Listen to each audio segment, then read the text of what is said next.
Hello, everyone, and welcome to episode 245 of At Odds with Wrestling, the Lamborghini of wrestling podcasts. Sure. Like, I feel like we used to call ourselves that, and then we backed off because we didn't want to disrespect our brothers on the other shows. Well, you could, as far as I know, you could have more than one Lamborghini. Yeah, different colors, and I'm sure ours would be the fastest one. You know, that goes without saying. But, you know, you can get a red one, you can get a black one, maybe a yellow one. Right. We're the Thursday night Lamborghini. We Need Wrestling is the Friday morning Lamborghini, and Final Wrestling Place is the weekend Lamborghini. I'm fine with that, you know? Right. All right.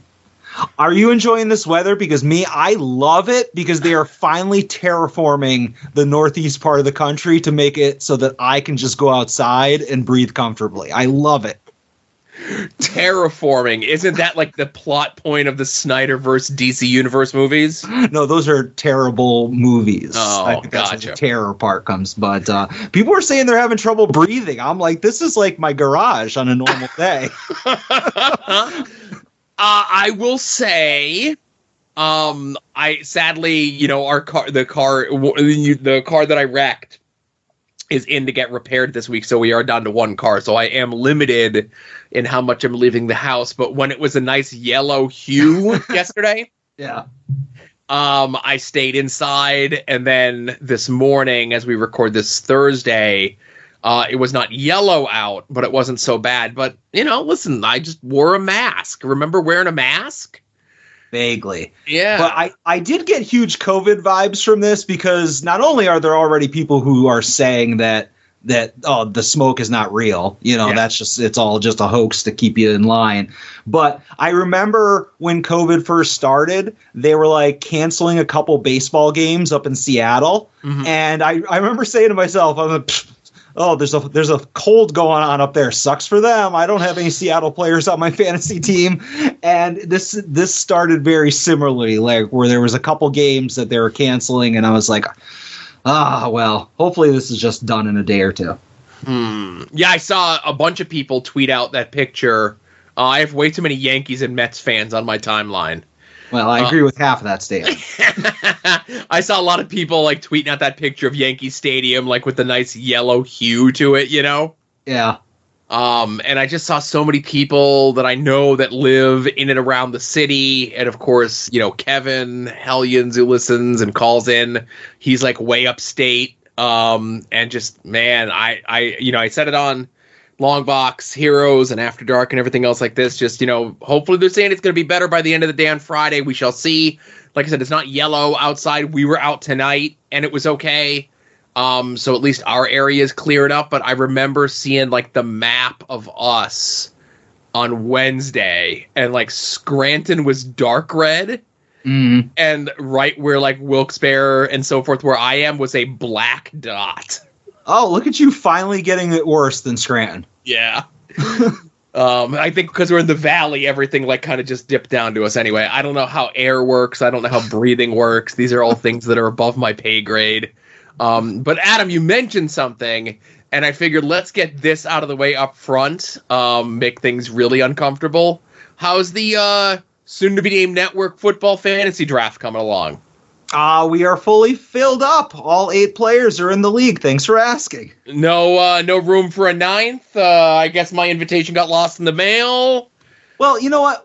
Your name was brought up on the porch. Sure. And we agreed that we, and anybody who tells you otherwise is lying. We agreed that seems to be going around with him lately. That ideally that we would like to have people who know what football is and like know who the players are in the league. Right.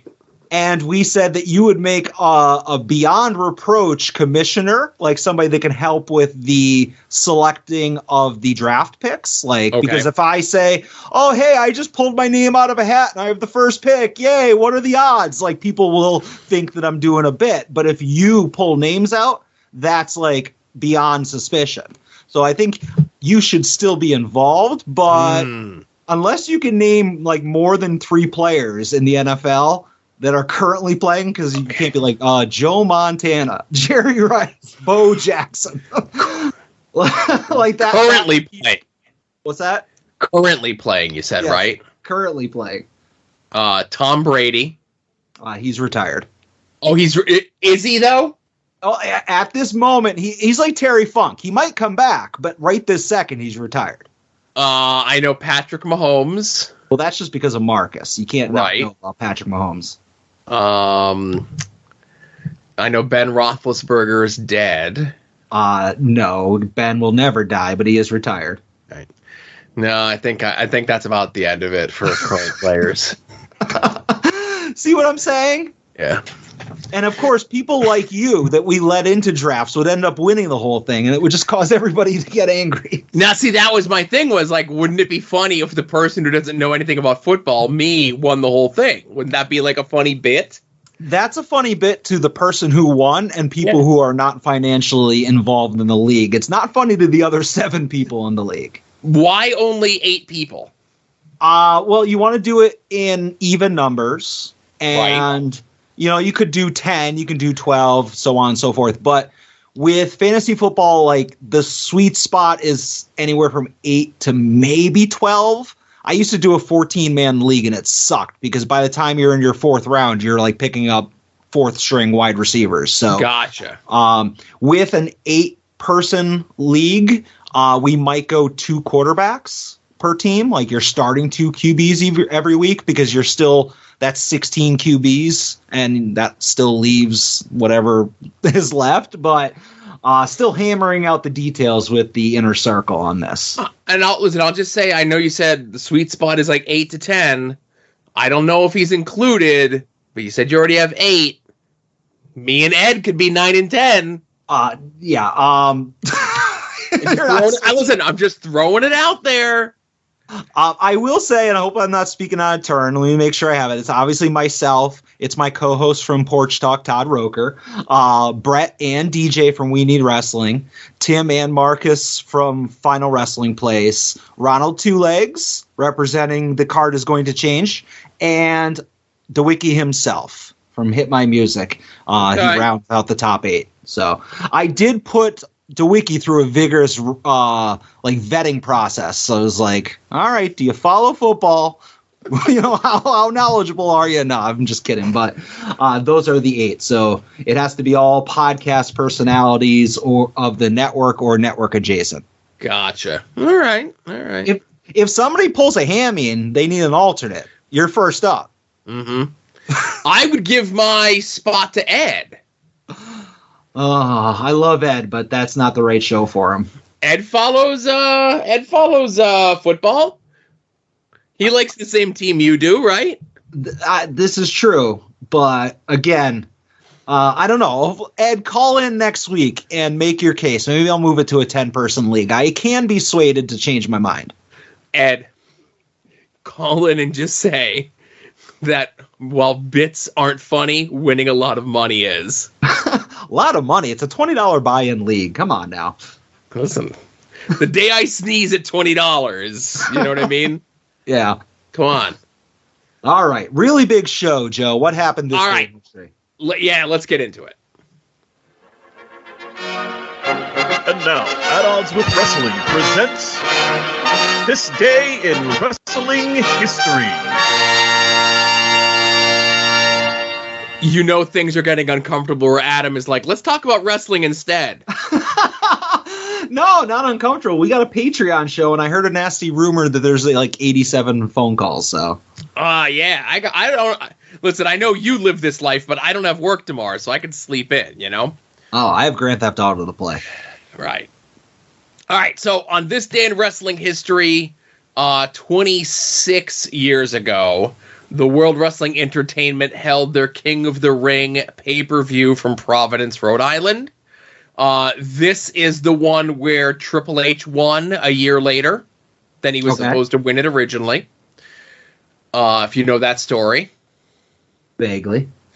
Do you remember the curtain call? Oh, okay. Yeah. He's being punished. I got you. Yes. I thought it was something else. He was punished in not punished. winning King of the Ring in 96. But he wins it in 97. This is the beginning of his feud program, etc., with Mick Foley. And this is the first time that Mick helped get Triple H over. He would do it at least one more time in Triple H's career. Third time would have been the charm, though. Right. Then he really would have been over. Who knows what the heights there would have been for that young upstart Paul Levesque. Yeah. I hope things work out for him, though. Yeah. It's, on the downswing right now. So also on this show was Shawn Michaels versus Stone Cold Steve Austin. They were the tag team champions at the time. And this time in World Wrestling Entertainment was very much in flux, right? Mm-hmm. This originally, King of the Ring 97 was supposed to have Shawn Michaels versus Mr. Hitman with a member of the Hart Foundation handcuffed at ringside so they couldn't interfere. And that if Brett lost the match, he could never wrestle in the United States again. Oh, man, that would have been great. Right, and then Brett got injured, and they had to throw the Austin thing together. This match, the Austin versus Shawn Michaels match, is not great. These two did not have the best chemistry together for a variety of reasons. But you might remember this match where a fan jumps the rail. And let's just say it's like a special needs fan.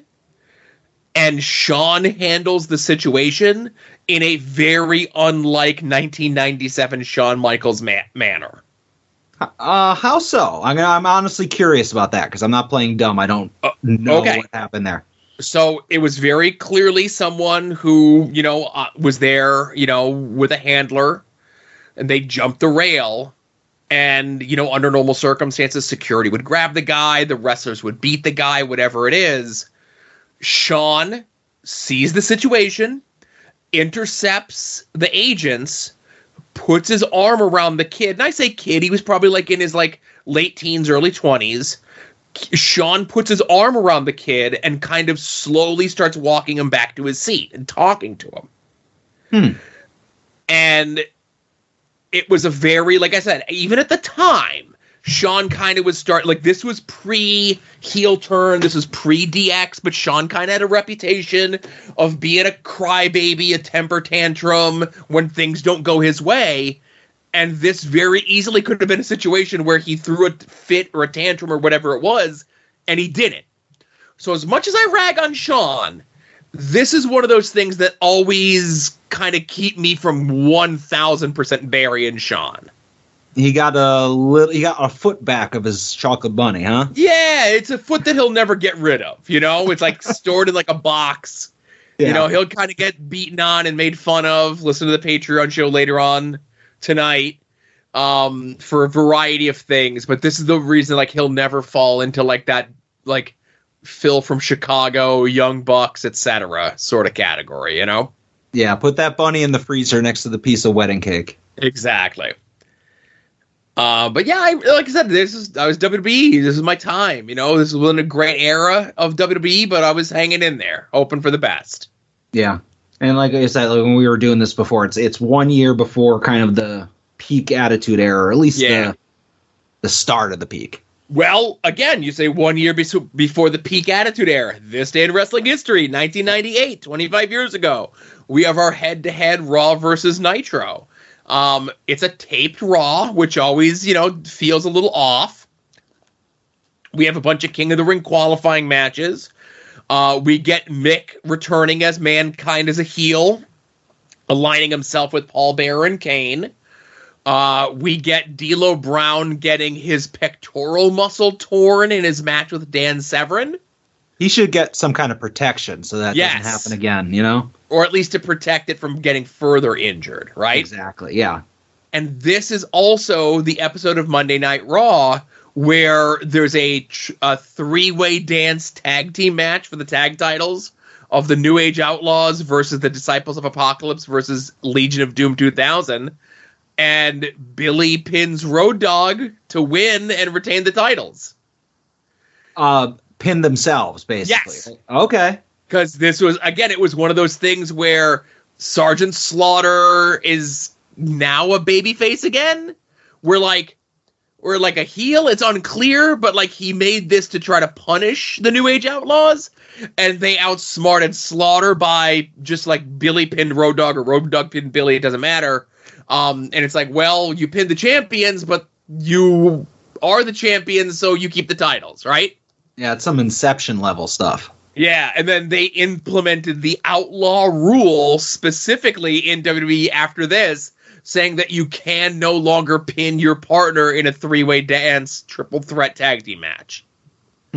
How long do you think somebody tries this again on WWE TV? Because you know they don't remember that rule. That's so-called rule.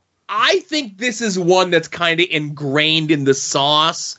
You can get into storyline stuff, but I think rule stuff Vince is really big on, kind of holding steadfast and true with, you know?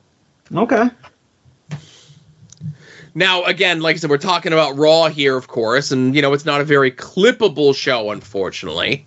But over on Nitro, we have the go-home show for whatever the next pay-per-view is. It feels like there was just a pay-per-view a couple weeks ago, but be that as it may.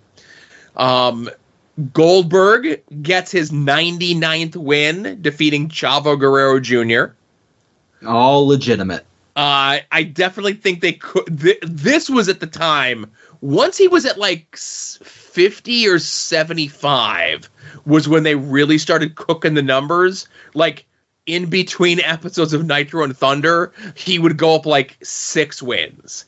Yeah, because they'd be like, oh, he did like 2 matches in Idaho this week, and then 3 matches in Florida, like all these shows that didn't actually probably happen. Right, but it was all set up so that he'd get the 99th win here, and then he'd get the 100th win at the pay-per-view, right? Yeah. So we have that. The Best of 7 series is continuing for Chris Benoit and Booker's T. This is the beginning of the build toward not this pay-per-view, but the next pay-per-view as Dennis Rodman returns to the NWO. Okay.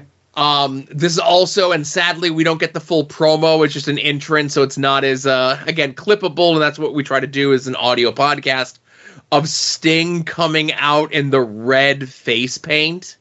Looking ridiculous. I take back everything cool I said about the Wolfpack last week after I saw that clip today. Ugh. Looks horrible. And again, I'm glad no one clipped the promo, because the promo absolutely sucks. Well, it wasn't his fault. It was the red face paint. Definitely wasn't the infidelity and pill addiction, but again, red face paint number 1 on the list, I'd say. That's where it all starts. But obviously, the thing that we've probably been following most closely on this show, some 25 years on, has been the Jericho stuff, right? Now, I would be remiss, because there is Jericho stuff that does happen on this episode of Nitro, but it is out of context if you don't have the clip from the previous episode of Thunder to play with it. So we're playing a little fast and loose here, and we're playing a clip from Thunder that happened 4 days prior, 25 years ago, right? Yeah, Joe, I feel it would be irresponsible of us not to play that clip. Right, to play the Nitro clip out of context, we'd all be lost. Exactly. All right, so let's go to Thunder from 4 days, 25 years ago. All right. Remember what happened Monday? There's a bell. Jericho's ringing the bell. Remember, he went to the Library of Congress and found some sort of precedent. All right, Malenko. That you talked about. This is it. What? It's over, baby. Your reign of terror, your reign of mediocrity is through. What I have right here is an NWA wrestling rule book from 1934 that I found in the Library of Congress. Held up pretty well. The Library of Congress. And right here in Chapter 11, Section 5, Codicil 8, it states, it's a little-known precedent that's known as the Ed the Strangler Lewis loophole, and it says that a champion has the first right of refusal over any challenger. Now, since I never consented to have you in the match, you're not the champion anymore, Dean. Got him there. Lawyered. So, Dylan, if your fat butt is back there and you want to make it official, get out here right now. All right, I'm going to take care of this myself. Malenko, I command you by the power of the written law to do what's right and give me my belt back. Jericho's still wearing the little skirt that he got from Prince Iaukea. Looks great. Come on, Dino Machino.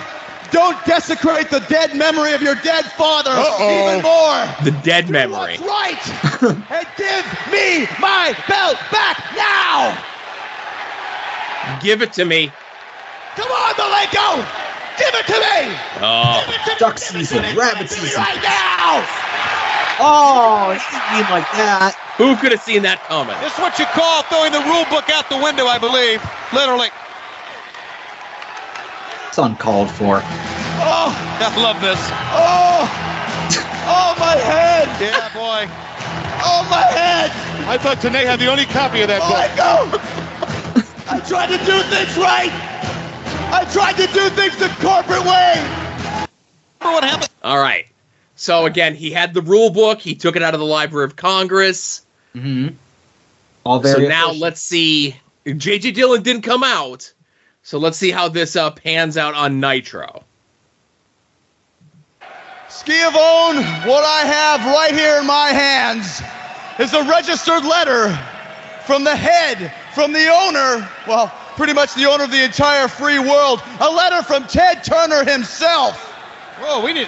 I got it right here. I told him about the conspiracy. I let him know, and this is his reply, and I'm gonna get my vindication tonight. Tonight. Me. Dear Mr. Jericho. Mr. Jericho.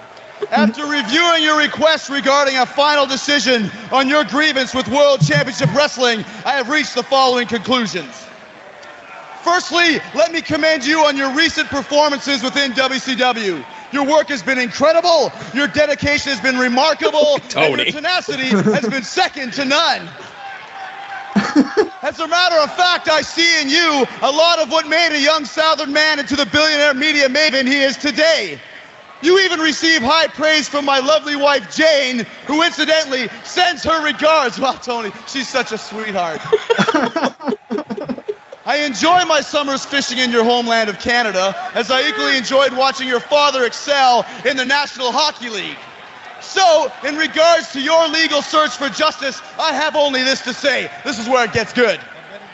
After reviewing the tapes of the Battle Royal at Slamboree, as well as the subsequent match, I agree that the circumstances leading to your loss were less than by the book. Therefore, Dean Malenko should not be the champion! Yes!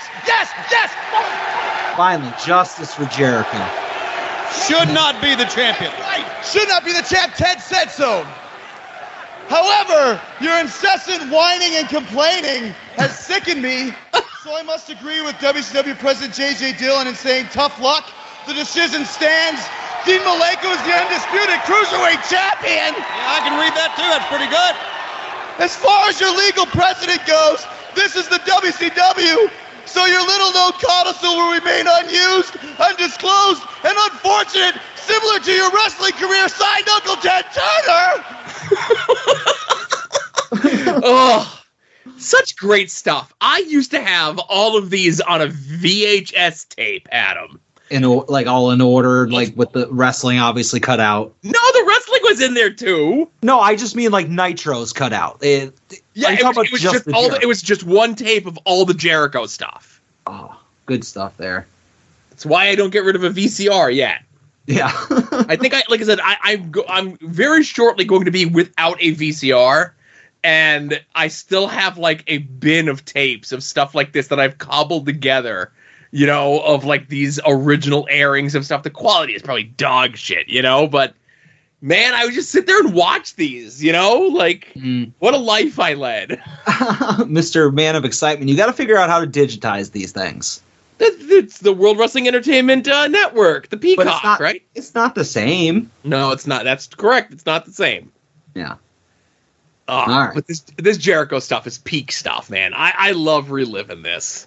A lot of these things, like I saw, obviously all of them live, but so many of them I haven't seen up until this rewatch, and I miss them so much. I miss you, Chris. God, take me back. So much of this era of Attitude Era stuff does not hold up in the slightest.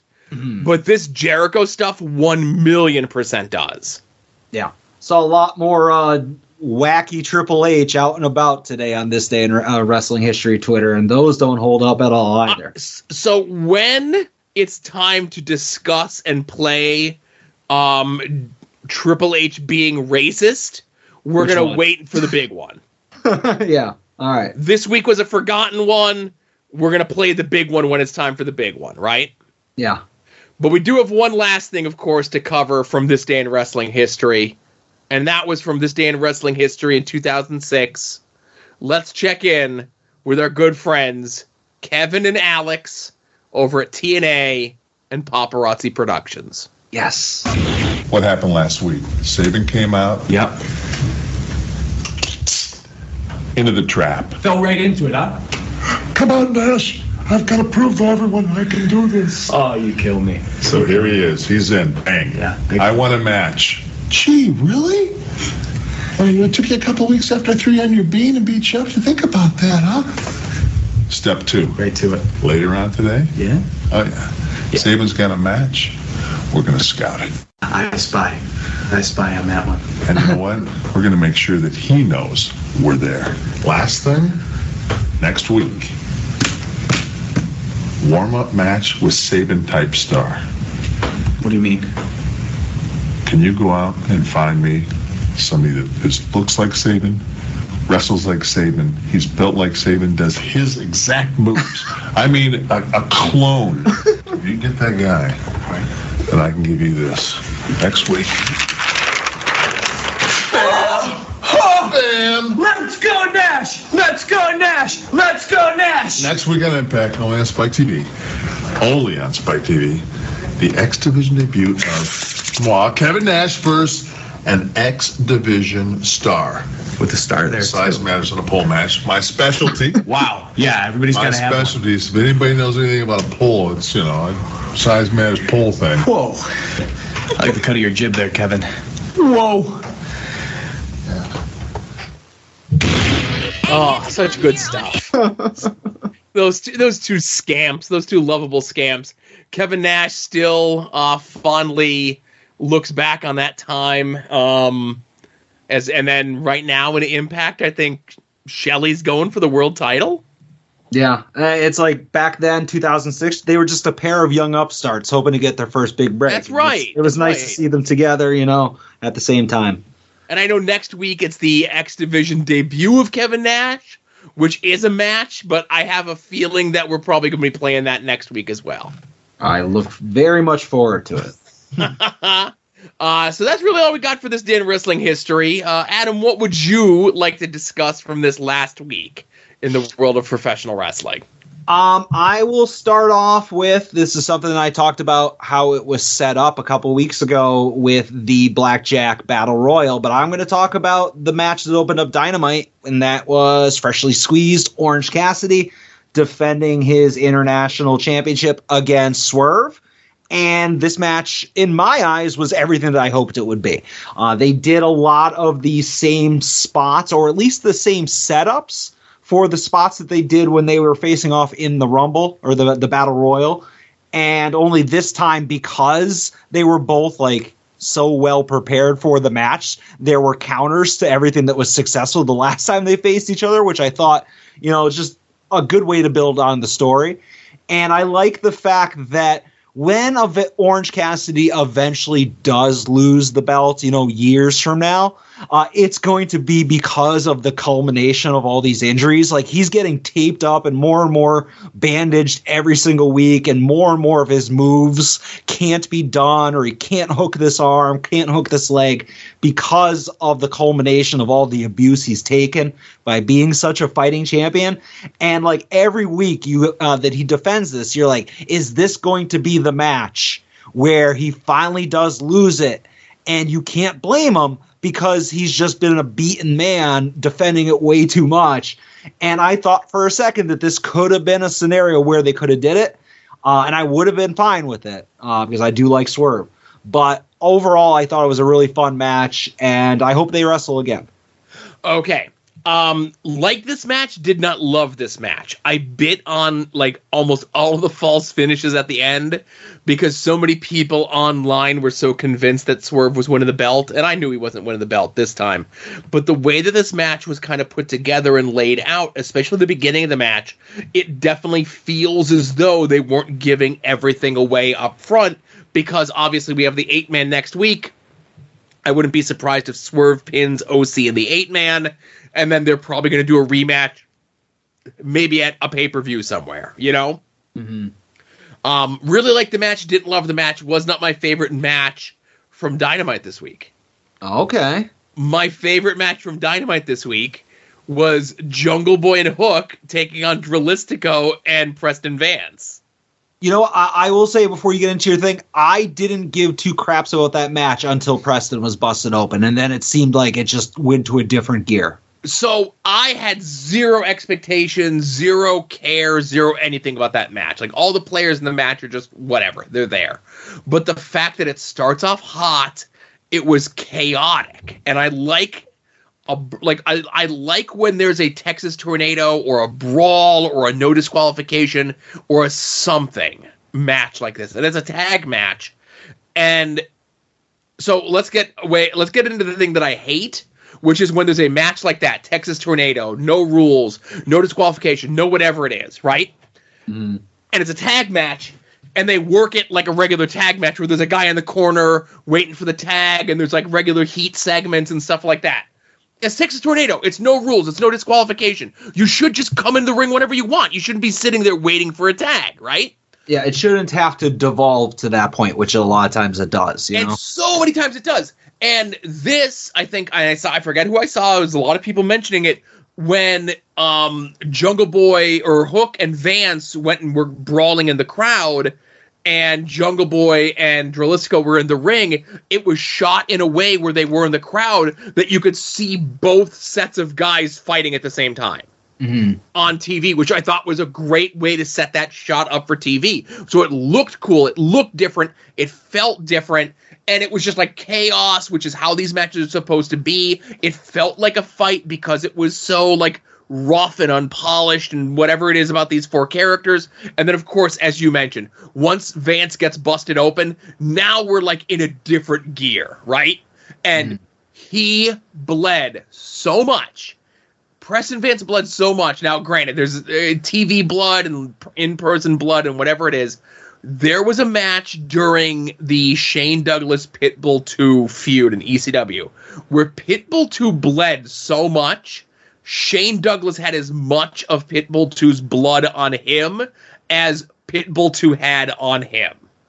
Mm-hmm. If that sentence makes sense. Because there was at least 2 different times during the course of the match where the commentary could not tell if Hook was busted open because he was covered with so much blood. They couldn't tell, was that his blood or was that Vance's blood? And it was Vance's blood. He hit a gusher, and he's a man who loves the business, and he better save that blood for when Brody Lee Jr. is old enough to come for his pound of flesh. Plus, Hook was wearing white, so smart man, you know? Exactly. But that was like, I liked that match the most because I had no expectations, and it completely exceeded what those expectations were. Sure. I mean, I get that understanding, and once again, you know, I am the bigger Orange Cassidy fan on this podcast, so it makes sense that I would prefer his match. But no, I get it. Like, if you take just that last couple minutes after the chain shot to Preston, I was like, okay, now this business picked up. I like the ending of it. Not a match, but I will say this could have been a talking point. I am really, really, really looking forward to Okada versus Bryan Danielson at Forbidden Door. Like, that was just announced since we last recorded. Yeah, well, okay, we'll get into that. I'm excited for that, and I'm not excited for Kenny Omega versus Will Ospreay. I'm going to be honest with you. I've never seen those two wrestle. I guess this is the third match in the series, and Kenny's won the other two, from my understanding. So it's kind of like, and I know Brett and DJ are yelling at the podcast that I'm wrong on this, but my understanding is that like Ospreay just can't get past Kenny, and like that's the gimmick to it. Yeah, and I mean, it's definitely a second place because Okada Danielson is the one that's the dream match, you know? Yeah, and that's the thing. That's a match that will get me to care about Japanese wrestling. You know, a guy that I like and a guy whose reputation is so big that even someone like me is going to care about that match and know who that person is. You know, that's kind of penetrated, you know, my perceived jingoism in that I only watch American wrestling. Yeah, and I obviously haven't seen nearly as many Okada matches as I've seen Danielson. You and I are both in agreement that, like, in 2023, Danielson is probably the best American wrestler. Yes. You know, so I think we're definitely on the same page there. And the general consensus is that Okada is the best Japanese wrestler, and a lot of people say, "Oh, he is the best wrestler in the world." This would be not an opportunity to see who the best is, because whatever, it's not a sporting event. But it's awesome to see them two finally face off. And I hope that both of them are wrapped in bubble wrap until, like, what is it, the pay-per-view, the 25th? Yeah. Yeah, so I hope that, like, do not let Danielson get physical. Keep him at the commentary desk. Okada, go on vacation for a couple weeks.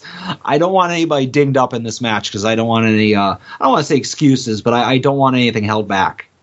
Right. And we talk about this, you know, Forbidden Door is coming up, but, you know, this is the show, you know, we mentioned at the top of the show, there's several wrestling shows on the soon-to-be-named network.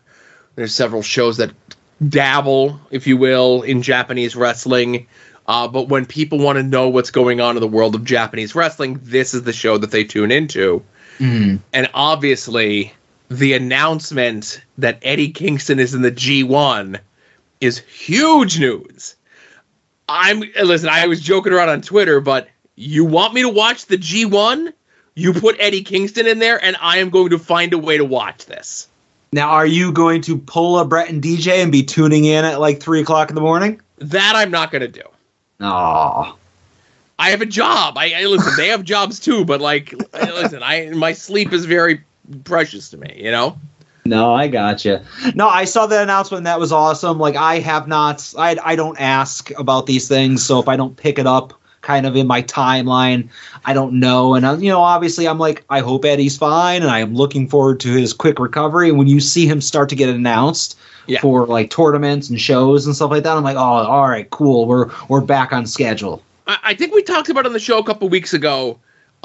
He's supposed to be cleared to go the weekend of Forbidden Door, right? Okay. He's going over to Japan for their July 4th weekend shows that they're doing as part of New Japan Strong, and then whether he's staying over there, coming back, and then going back the following week. But he's going to be in Japan like almost all of July. And again, he's supposed to be cleared in 2 weeks, so we shall see. You know, he said he's feeling good. And obviously they wouldn't be announcing him for stuff if he wasn't like ready to go, you know? Yeah. And I mean, I hope if he is in Japan for all that time, I hope he makes room on his schedule to go to England and beat Claudio for the Ring of Honor title in Wembley. Well, that's August. That's all the way over there. That was the end of July. Okay. No, I think it's August. What do I know? We're gonna look.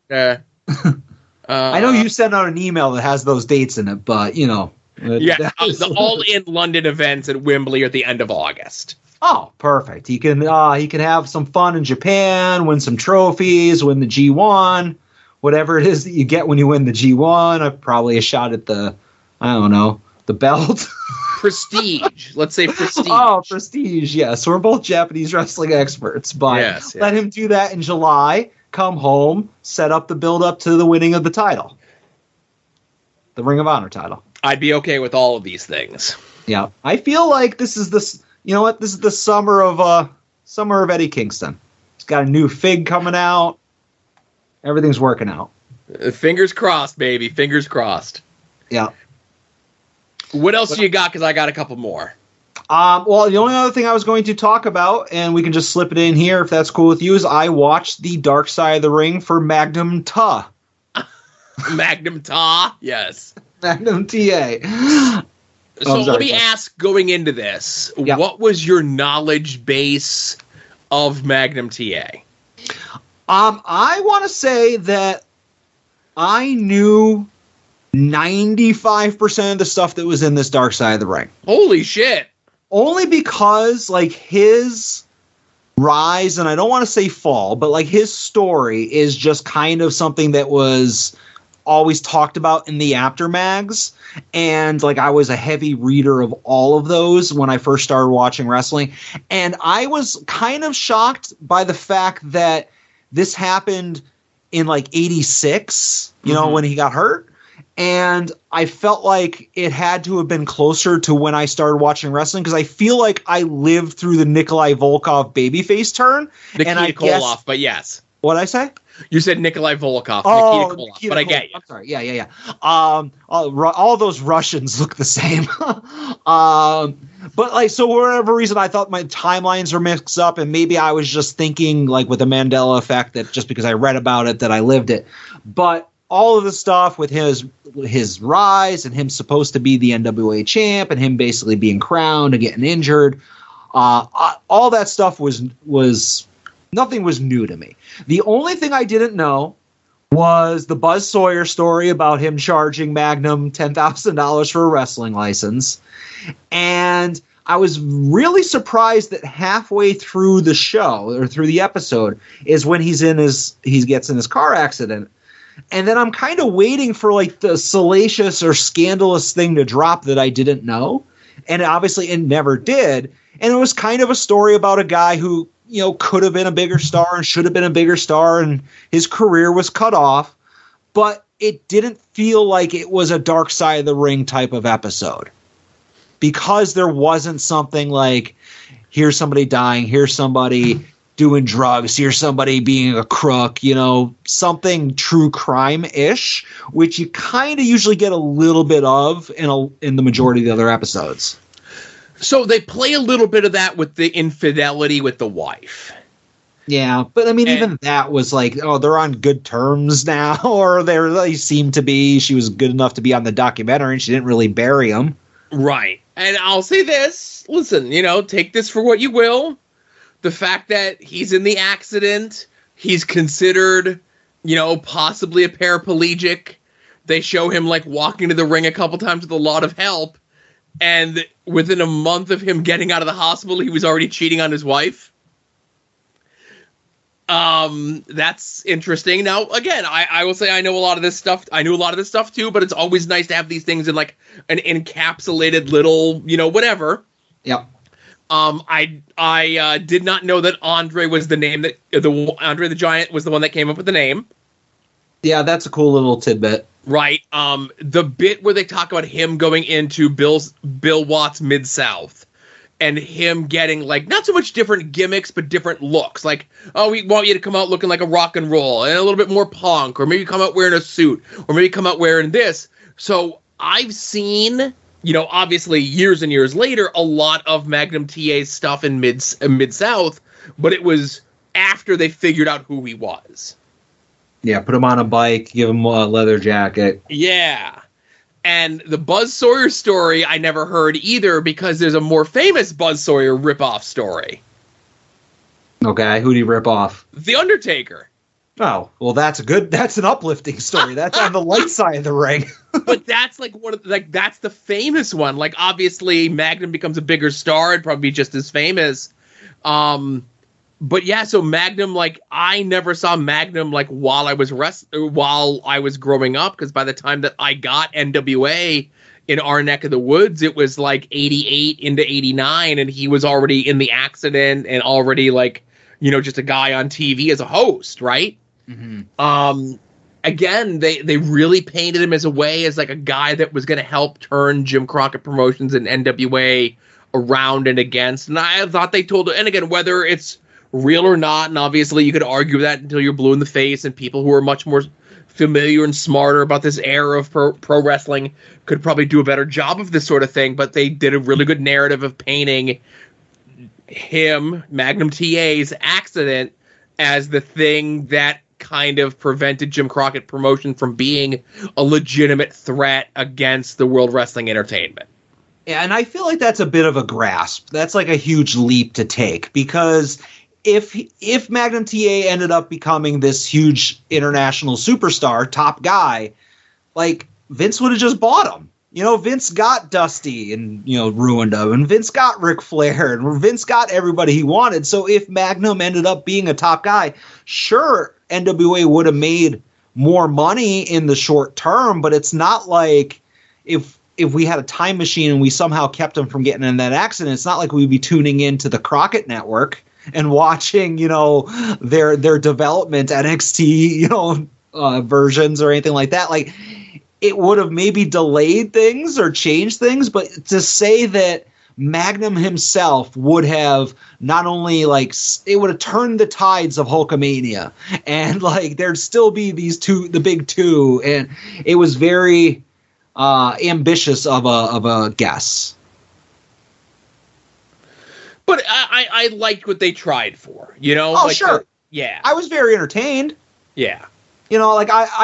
I can't think of a time I've come out of a Dark Side of the Ring episode where I was like, man, I just wasted an hour. It's never been like that. And I enjoyed it, but it was one of the things where it was more like a WWE documentary that you would buy on DVD. Here's kind of the life story type of thing, only without the childhood part. Right. And that's why I'm saying it just didn't have the feel to it. That's my only, I'm not nitpicking. I'm just more observing. Yeah, and then next week will be interesting as well because, of course, it's the Graham family who kind of ruled Florida in the 70s and early 80s, pre-WWE expansion. Now, there is a lot of tragedy there, Adam. Okay. So it'll be very interesting to see how that all goes. And I have no idea who the talking heads or anything else like that is, but I know Bill Alfonso was a big player there. He was the main or head referee during most of that time. So I hope Bill Alfonso got a payday on this.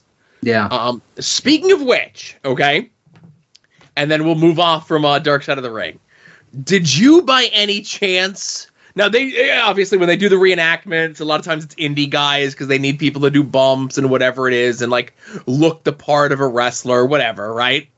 Mm. Did you by any chance recognize who Magnum TA was in the reenactments? I did not. Okay, this is going to get you and maybe other people to go back and listen. I'm pulling back the curtain because they don't put people's names in there, but there were so many shots in there. I'm like, oh my God, it is so clearly this person, Okay. Hot Dog Ronald, Megabyte Ronnie. Oh, former professional wrestler and championship hot dog eater. Okay. That's right. I mean, that makes sense, He had the look already coming in. They just had to throw a different wig. And boy, I'll tell you, the thing I'm most looking forward to on the Graham family one, and we'll get some of the Graham family. We could get some on the Abdullah one. The wig that they use for Dusty in these reenactments is the saddest fucking wig I've ever seen in my life. And I've seen every episode of Legends of Tomorrow, Adam. Yeah, I figured this is your specialty. If you want to talk about figures or something, I'm your guy. Wigs, that's you. Holy shit, does it look horrible. I hate it so much. Every time I see it, it makes me mad. I hope we get into their cracker company. That's what I'm more concerned about. No, stop it. All right, that's something I know absolutely nothing about, so I'll go in cold. All right, I got two more things, right? Okay. So, obviously, the last time World Wrestling Entertainment came to town, we were gifted with comp seats, right? Second row, Wilkes-Barre, whatever the hell the arena is called, and so forth, right? Yep. Only way to go to a WWE show is for free. Right. So it's 2 weeks before SmackDown this past week, and there's a guy on Twitter who kind of tracks these sort of things. I think it's like WrestleTix. Give him a follow. You probably see a lot of his stuff get retweeted by other folks as well. And I looked 2 weeks out, and there was 121 seats left. Right. Mm-hmm. On them at the full capacity of 9,000. Right. Mm-hmm. So I go, I don't think we're going to be getting the comps on this one, right? Yeah. And Adam, why did we not get the comps? Was it because they advertised that Roman Reigns was going to be at this SmackDown? Nope, possible, but not likely. Was it because they had announced ahead of time that the dark match main event was going to be Missionary Mike, a.k.a. Mike the Miz, taking on Cody Rhodes? That wasn't the reason why either. Was it because that they knew they were going to see the ascension, the rocket ship being lit off? People are going to look back, I was there when Stone Cold cut the 316 promo. I was there when so-and-so won the title. The millions. And millions? And millions of people that all claim they were there in Pittsburgh when Mick Foley was thrown off the Hell in the Cell. Those people, they bought a ticket because it is widely known that Wilkes-Barre is the Hagerstown, Maryland of Pennsylvania. They wanted to be there, to see LA Knight win his qualifying match on SmackDown en route to being the Money in the Bank winner, and he's already made his intentions known. He's looking at Roman, he's looking at Seth. Hey, he might even go for Austin Theory or Gunther. You know what I mean? Be that as it may, it wasn't a taped SmackDown, so they couldn't fuck with the audio afterwards, and Wilkes-Barre was a goddamn LA Knight town, baby. There was like 2 different times during the match where Montez was on offense and he was getting booed, and you could see it was like affecting him, right? Yeah. And I tell you, man, I hope to God with these reactions that he's getting, I hope to God that World Wrestling Entertainment does not screw up LA Knight. Yeah. Now, in your eyes, what would constitute screwing him up other than just like de-pushing him? Like, if turning him babyface, would that be screwing him up in your eyes? No. Okay. He's already babyface. The crowd's already cheering him. Sure, but he's not acting like a babyface. He needs to wrestle a match against a heel and win by cheating against a heel. Okay. They can't have him go in there and he can't stop doing the things that he's currently doing now that's getting a positive reaction. He needs to do the things that he's doing now and getting a positive reaction against a heel. Yeah. You want him to be a modern day Stone Cold. Well, okay. You say Stone Cold. I'm an old Macho Man Randy Savage. Macho Man Randy Savage's babyface turn in 1987 was he just start wrestling heel jobbers on TV. He did the same exact things, wore the same exact robes, wrestled his matches the same exact ways, cut his promos the same exact ways. It just, by the time that 87 rolled around, there was a definitive line of like, these are your heel jobbers and these are your babyface jobbers. And he stopped wrestling babyface jobbers and started wrestling heel jobbers. And then, like, even like for the like Honky Tonk Man, so Ricky Steamboat beats Macho for the Intercontinental title. Honky Tonk beats Macho Man, or beats Ricky Steamboat for the Intercontinental title. And there's like a good 2-month stretch where Macho Man is like helping Honky Tonk and teaming with Honky Tonk in tag matches against Ricky Steamboat and someone else, right? Bruno Sammartino, Junkyard Dog, whomever, right? Yep. And then just all of a sudden, 1 week on TV, Macho Man's fighting babyface, or he's fighting heel jobbers, and he's like, I'm coming to get my Intercontinental title back. It's like, okay, well, I guess he's a babyface now, right? Mm-hmm. They did not change a thing about the presentation. It was just who he was doing those things to. Where Austin was different because he was getting that reaction, and then they did the double turn with him and Brett, even though like Brett was pretty much already heel, Austin was pretty much already babyface. But you have the match on the big stage, the definitive moment where both guys kind of officially switch sides. You can't do that with LA Knight because there's nobody else that I could see them turning, like no other babyface that I could see them turning heel. He just needs to do what he's doing to heels. Mm-hmm. No, I got you. Turn Cody heel, but other than that, Cody's already heel in my house. But well, that's the thing. Cody is somebody who plays a babyface but is kind of unliked, and LA Knight's somebody who plays a heel and is kind of loved. It's a perfect switch. Cody is not hated though. Cody's hated against smart marks like me and you. No, I know. But Cody's beloved by the kids. it's going to get to a point where that reaction's going to start turning against Cody. It's not there yet, and it's not going to be for a while. And if you put LA Knight in there right now against Cody, it would kill whatever they're building with LA Knight, and it wouldn't help Cody one way or the other. Yeah. But Brucey, give me a call. I got ideas. Yeah. Joe, I'll ask you about this, and I have a feeling that this is something you want to talk about. Are you a fan of Injustice in AEW? What do you mean by Injustice? Like Injustice for All, the DC Comics game? No, like maybe corruption and officiating being rewarded with high-profile situations? Well, I know where you're getting to, and there's only one thing that I could do at this point.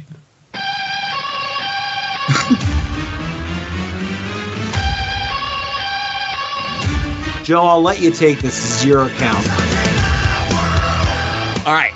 So on Rampage this past week, there was a pull-apart brawl backstage between Karen Jarrett and Aubrey Edwards, who has been just abusing her power as an official, not once, not twice, but thrice. She has cost Double J and his tag team partner the AEW tag team titles, and there's nothing Jeff could do about it. Jeff's a gentleman, a Southern gentleman, if you will. He would never lay his hands on a woman. But his lovely wife, Karen, definitely not above that. And, of course, now, all of a sudden, Aubrey Edwards is going to come in, and she's going to cock off to Karen Jarrett. Like Karen Jarrett wouldn't eat her for lunch. Not like Karen Jarrett has smushed women twice the size of Aubrey Edwards, who's not even a trained wrestler. She's a referee. Pa Flimshaw, right? Yep. So they teased on Rampage last week that there was going to be some sort of match, some sort of physicality between them. And Adam, did you by any chance get this week's Rampage spoiled for you? I have not, but you're free to go ahead and say whatever. I'm not, because I'm not that kind of person.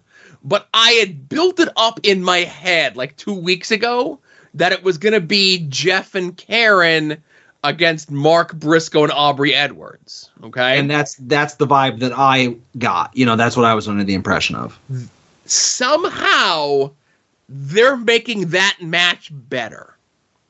Impossible. And that I'll tell you off air because I don't want it to be spoiled. But let's just say it's not over yet, not by a long shot. This isn't the blow off of the angle. I have a feeling we're going to get a trip back to the farm. We're going to get a lot more juice out of this squeeze that is Double J, Jeff Jarrett. All right, I'm picking up what you're putting down. This is somehow going to lead to blood and guts. Oh, my God. The Briscoe family and Aubrey Edwards against Team Jarrett and Karen and Satnam Singh and the whole crew. Oh, my God. Oh, and one last thing. I know Jeff listens, or at least word gets back to Jeff. There's like two things I got to talk about the off air now. Somebody online was nice enough to record one of the house shows from AEW this past weekend. Okay. And I watched Double J and Satnam take on the boys, who I forget their real names, Boy 1 and Boy 2, but they have actual names. I'm not Ian Riccaboni, so I don't remember them right off the top of my head. Adam, Jeff Jarrett. Yep. They're in Alabama. It's a southern town, right?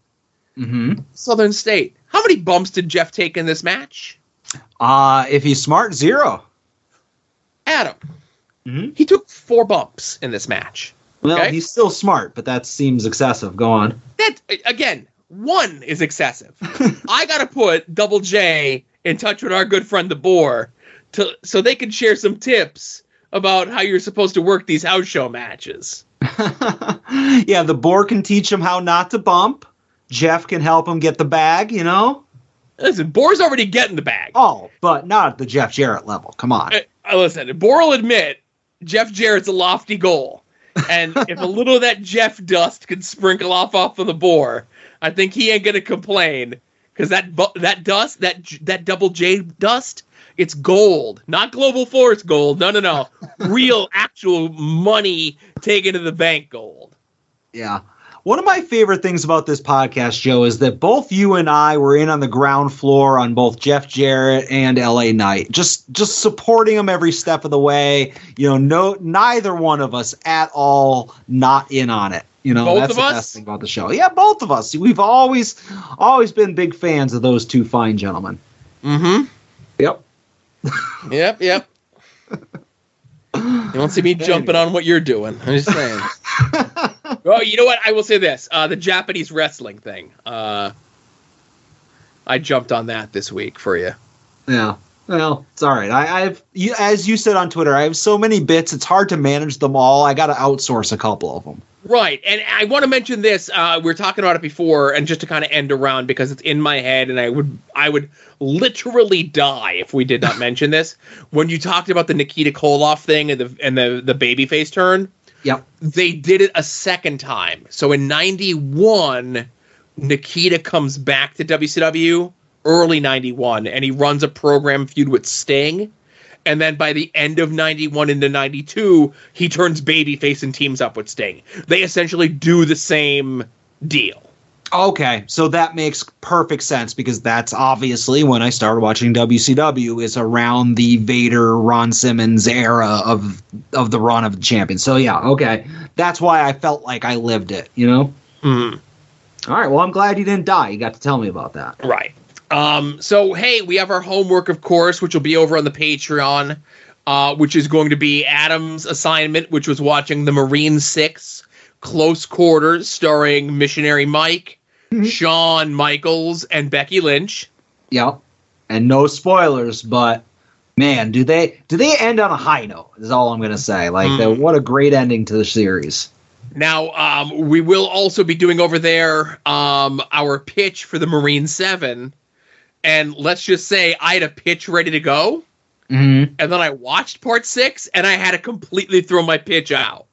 Okay, so obviously we won't get into spoilers here, but I had a pitch, and I did scrap it because I had some similar elements to Kevin Hellions' thing, and I'll go into it on the Patreon show. But when I did my second version, I did change it drastically based on how the movie went. So I'll say this, I'm still going to give you both my pitches. Okay. And I'm going to, because obviously Kevin goes into a lot more detail on his pitch. We're in the same ballpark, but we're playing a different sport. You know what I mean? Let's say he's playing like AAA ball and I'm playing single A ball, if that makes any sense. Yeah, fair enough. But he calls in, we'll play his call of his pitch on the Patreon show. Oh, okay. Yeah. And what is my homework for the following week? So next week, Adam, we are going to be watching the January 25th, 2000 episode of WCW Thunder. Okay? Now, last time we watched WCW, and again, it's been a while, Sid Vicious had won the World Championship Wrestling Heavyweight title in decisive fashion. Earlier in the night, he defeated one of the Harris brothers, definitely the right one, and then went on to defeat Kevin Nash, who's the commissioner of WCW, in the main event. So I'm absolutely certain going into this episode of Thunder, Sid is the world champion. Why wouldn't he, So we'll see what happens. All right, cool. So that'll be up, no pay-per-views this weekend, so that'll be up next week. Right. And again, I was kicking myself because I wanted to line something up, but it doesn't line up correctly. But we're going to stick with the Thunder stuff for now. And I already might be working on what the next thing we're doing after Thunder is. All right. Or this era of WCW. My apologies. Yeah, no, I follow what you're saying. And I honestly, with the Marine series coming to an end, I have a very, very long list of movies. And it was a lot easier for me when I just followed a numbering system. Even I could follow what comes after Marine 4. Yeah. But if any patrons have any suggestions of what they'd like to hear, go ahead and just shoot me a message. Maybe you can nudge me towards putting something to the top of the queue. Yeah, and listen, I have no access to the Patreon because that costs extra money. So feel free to message Adam without the fear that I'm going to see it. I know there's listeners out there that like to give you stuff. And you're just like, all right, well, I'll take this person's recommendation, not realizing that you also have to watch a piece of shit as well. Yeah. So they're ribbing the both of us, Yeah, I don't like that part. Right. That part's just mean. But yeah, so if you're a patron, hit me up. All right. So let's get into phone calls. How about that? Sure. First call. Hey, Joe. Hey, Adam. This is Brett. Joe, congrats on the Between the Sheets episode about the Chikara stuff. Absolutely loved it. I miss Chikara. I miss that era. Adam, congratulations on, not ripping what's left of your hair out with all the Yankees injuries. Real quick, since Eddie Kingston's in the G1, where are we having the viewing party? You guys want to come to my house? I'll throw on some coffee. We'll get some breakfast at the diner downstairs. Or, Adam, are you hosting it at your place? We'll have a sleepover. See you guys. Cheers. I'll take the Yankee stuff at the end. I appreciate him giving me an opportunity to talk baseball. But, Joe, there it is again. There's obviously demand to have you watch the G1 live. Or are you a coward? Not a coward, but I'm a sleepy boy. When it gets a little bit closer to the time and we know what time these shows are going to be on, and we know for sure when Eddie's match is going to be on, because I'll be honest with you, I'm only going to watch Eddie's matches in the G1. Yeah. We'll talk when it gets a little bit closer. But right now you're saying like, hey, you want to wake up at 3 o'clock in the morning to watch one wrestling match and then try to go back to bed? The answer is no. But it gets a little bit closer? It might be yeah. Yeah, I think I can commit to having a watch along where we text each other. Yeah, and I think that's good. I ain't driving to no Wilkes-Barre, but you are welcome to come and crash on the couch, Brett. You can watch it here. Plus, I don't want to drive in and out of Wilkes-Barre at 3 o'clock in the morning. That's a sketchy area. Oh, come on, it's a lovely area. But I will just say I won't talk too long about baseball. But again, because Brett brought it up, I don't want to disappoint a friend and a listener. Joe, the Yankees on June 8th, 2023, might be the worst team in the history of professional baseball. They lost to injury, the heart and soul of New York City, and the face of Major League Baseball. The face? Yes, the face. And, of course, I am speaking about Harrison Bader. They also lost Aaron Judge, which is also, I guess, a loss. The pitching is terrible. All the other players just don't show up.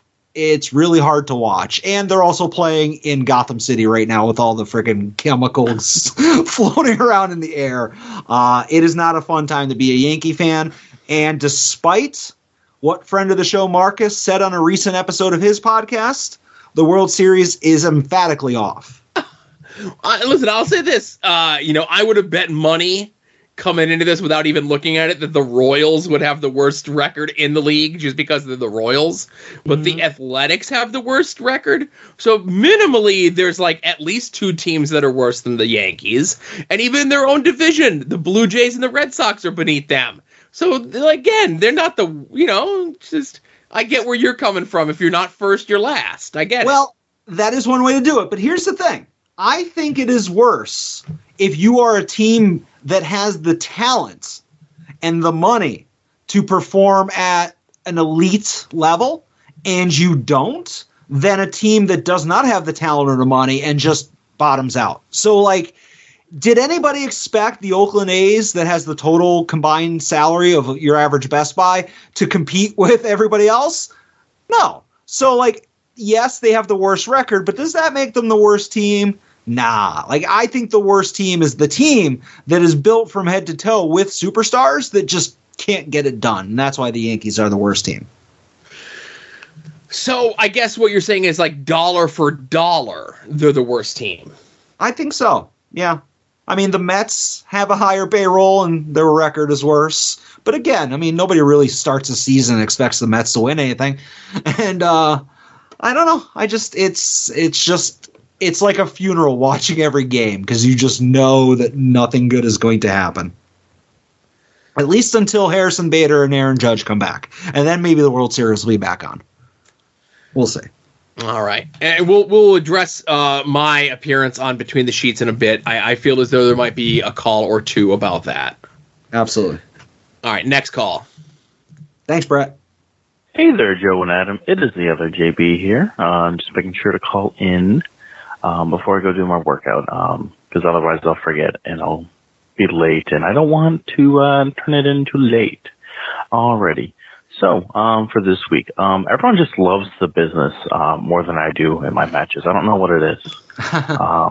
But aside from that, RIP to Superstar Billy Graham and the Iron Sheik. And that got me thinking, in lieu of a question about match recommendations, I would open it up to recommendations for people of, maybe not everyone's favorite time on the panel, pre-90s wrestling, of people that are, still around.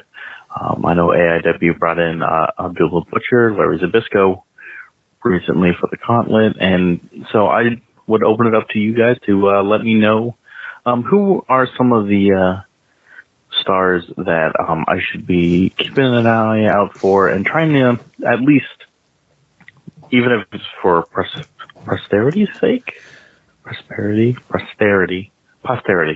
That's it. It's probably not, but that's what we're going with. You're lucky. So, is there anyone that y'all would recommend, or if there's anyone that you are disappointed that you were unable to see live and in person, in whatever capacity that may be? Thank you, JB. Luckily, like I said, Adam mentioned, you're good looking and in shape, that you go to a gym. You don't have to worry about the problems that I have, at the very least. Adam's a slender reed of a podcast host, Yeah, and of course, it's like, oh, I'm JB. I go to the gym with my fancy gym membership. Or I don't work out in a garage, a smoke-filled garage that has a bunch of boxes everywhere because I buy too much stuff on eBay. Look at me, full head of hair. Yeah, rub it in, dude. Rub it in. Did you, unrelated, did you get a chance to listen to Major Wrestling Figure this week? I'm not a Patreon, so I have to wait until tomorrow. Oh, okay. Neither am I, but somehow I get it. I don't know how that works. It must be some kind of leak in the system. I think so. But Broski laments, he tells a story that he went to go do GCW or whatever it was, right? Mm-hmm. And his indie wrestling, his indie god Indiana Jones hat was in his carry-on, and they misplaced it, or it was late, or whatever it was. But luckily, he had a merch one that he could wear, right? But you know what else was in that same bag with the Indiana Jones hat? What? His topics. Oh, no. Well, I did hear... Well, I was going to say, I did hear last week where he wanted to lose a hair versus mask match so that he can get a procedure done. I was going to say he's been slowly losing a hair versus hair mask for the last 3 or 4 years. It's him and Father Time. So, Adam, do you have any recommendations, anyone like that JB mentioned that he should go check out? Well, he specified pre-1990, and I don't acknowledge that that's a thing, so no. Okay. I got 2. And obviously, we're ribbing JB a little bit about being a good-looking guy and in good shape. Adrian Adonis. I know Adrian Adonis gets a negative rep for the adorable Adrian Adonis thing and whatever that was, toward the end of his career, especially the career in WWF. But look at his earlier stuff, early 80s stuff, the tag team with Jesse Ventura, late 83, 84, where he's the hand-picked guy when there's third opposition, where it's the Texas areas, the Paul Bosch areas, bring in Lou Thez, and Lou Thez is I'm giving, whoever wins this tournament is not only the world champion, but they're getting my world title belt, He was just amazing for a guy of his size, and then as he would increase in size, he would just replace what he could do in the ring with being a crazy bump machine. And then on the flip side of it, would be Playboy Buddy Rose. And again, somebody that you probably saw in WWF with the blowaway diet and all that sort of stuff, right? Yeah. He and Doug Summers in the AWA had a feud over the tag team titles with Shawn Michaels and Marty Jannetty. And this is like brand new into the business, Shawn Michaels, like less than 2 years. Marty's less than 5 years. Summers and Rhodes are the vets. They're like the grizzled whatevers. And these four men have some of the wildest, damnedest matches that if some team today had the physical capabilities to do what these four guys were able to do in 1986 today, people would be blown away and say like, oh my God, this was like the craziest tag team match I've ever seen in my life. Yes, because you don't watch wrestling that happened before 1990. Many of you don't watch wrestling that happened before 2008, you know? Yeah. Is Doug Summers the guy that hosted Double Dare? No, that's his brother. Oh, okay. I got them confused. All right, cool. Well, hopefully JB appreciates those. Yes. Next call. Secret HD voicemail hotline time for this one, boys. It's Tim. I was just on the Twitter, and I saw some news that was, I don't know if Adam's already talked about it, but I have to bring it up. First, it's Tay Mello, and then it's Alexa Bliss. Bad things happen in threes, man. Billy Kay, man. It's Billy Kay. This is my wellness check on Adam. Just making sure everything's okay. Boys, I love you. Love everything you guys do. Go de base. Kiss your homies. Are you okay, Adam? I tried, Joe. I tried to not let it affect the podcast. I didn't want it to be another week of just why is Adam's life crumbling down around him, but here we are. How is it possible that, like, if you said, Adam, who's your top 3 favorites of, like, recently active female professional wrestlers, it would absolutely be these 3, and all 3 of them? How? Like, that makes no sense. It's a statistical anomaly. Fucking somebody protect Sky Blue. I mean, like, let's keep there's an epidemic. I mean, I don't know what is going on, and I'm really worried. And I guess congratulations to her as well. But man, it has been a rough couple weeks in the old Vansky household, I'll tell you that. So, if not Sky Blue, who's the next one? Call your shot. The next one that's going to get pregnant? Yes. Who's next on the list? Just to say, if it's not those 3 and it's not Sky Blue, who's 5 on the list? Well, either Anna Jay or Tony Storm. Okay. So other JB, you fucking wrap that shit up. And Swoggle, you too. Yeah. Oh, no, wait. That's Juice Robinson. He just looks like Swoggle. I'm sorry. Oh, yeah. My bad. So, I mean, honestly, at this point, there's a scientific investigation that has to go into this, and I'm sure we'll get to the bottom of it soon. But, Tim, thank you for the wellness check. I know you said on Final Wrestling Place that you will not be coming to LVAC, and that made me sad. So maybe you could slip in somebody's bag and show up and surprise all of us. There you go. So, thanks for the call. Thanks for the call. Next call. Hello, gentlemen. Kevin here. All right, let's tell a little story here and then work into the question for the week and see if you guys have some answers. So I had to talk to. No, that's not good. That's gonna sound wrong. I had a work thing this week, and I had to answer a lot of questions in room, command a room. You know, nothing bad. It was just like selling myself, presenting myself. Seeing if I can get more money along the way here. And I was talking to my dad about it later on, and I was saying, the funny thing is, I swear wrestling has helped my public speaking skills, except for stumbling over this phone call, of course.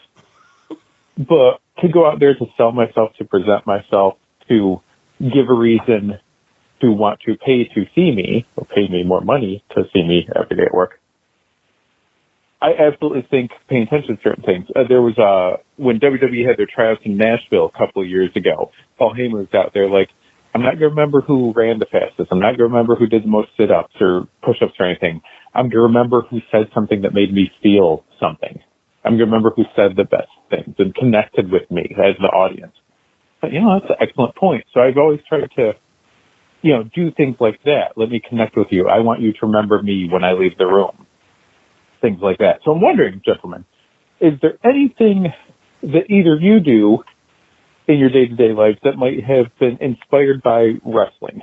A way you conduct yourself, a way you do meetings, a way you do phone calls, a way maybe something with your family or friends or whatever. Any way that you go about your day-to-day activities that you feel you learned something through wrestling that made you stronger in that activity. That's my question for the week, and I can't wait to talk about the Marine 6 and Pitch a Marine 7 later on this evening on the Patreon show. Tune in, subscribe, give your money to Joe and Adam. Talk to you later, guys. Thank you for the plug at the end there. I honestly it's hard with watching wrestling for the last 35 years or so to pinpoint one thing, but I feel like wrestling permeates every conversation, whether you know it or not. You're kind of either quoting something or you're making a reference to it, even if it's to not a wrestling fan. It's just part of your vocabulary, Yeah, I think I get where Kevin's coming from, and good luck on the new job, promotion, what have you. But absolutely a projection, a confidence. How has wrestling affected my life? Probably in every aspect that you could possibly think of, except for the physical aspect. I'm not cutting promos on people, but as I became a little bit more smart to the business, there was a way to conduct yourself, a way to present yourself, accentuating the positives and hiding the negatives. And listen, by my nature, I'm a negative person, especially when it comes to myself. But in a public outward setting, if I'm burying myself before I even get my foot in the door, I ain't getting my foot in the door because I've already cost myself whatever it is that I'm doing. A friendship, a date, an anything, right? Mm-hmm. You need to be your own biggest supporter, and that's something that I get and that I got instilled in me from watching so much wrestling in my entire life, whether it be the heel or the baby face who does those sort of things. As the world kind of evolved for what I saw in wrestling and how I looked at wrestling and so forth. But yeah, just a lot of confidence stuff. Whether I have confidence, it's an attempt to exude confidence that I picked up from wrestling. Yeah, no, I could definitely see that because, obviously, when I dabbled in wrestling at, ages 19 and 20 and stuff like that, I felt I'm in great shape. I'm a good-looking guy. I've got a beautiful full head of blonde hair. I'm going to go places, And, it instilled, I don't want to say an ego, because I don't think I had an ego, but maybe, an ego that I presented to people, a kayfabe that I was very egotistical and confident. And by pretending to be over the top egotistical and over the top self-centered, it made it easier to talk in front of people in college or hold meetings at work, because it was it's not Adam up there, cutting a promo. It's the man Adam Van, it's easy. So I think that rolls back all the way to my desire to get into wrestling, is just being able to talk better in public. And obviously you can roll your eyes. I did have to start from scratch when I podcasted because for whatever reason it didn't translate, but it did in real life. It took us a while. We got there. Yeah.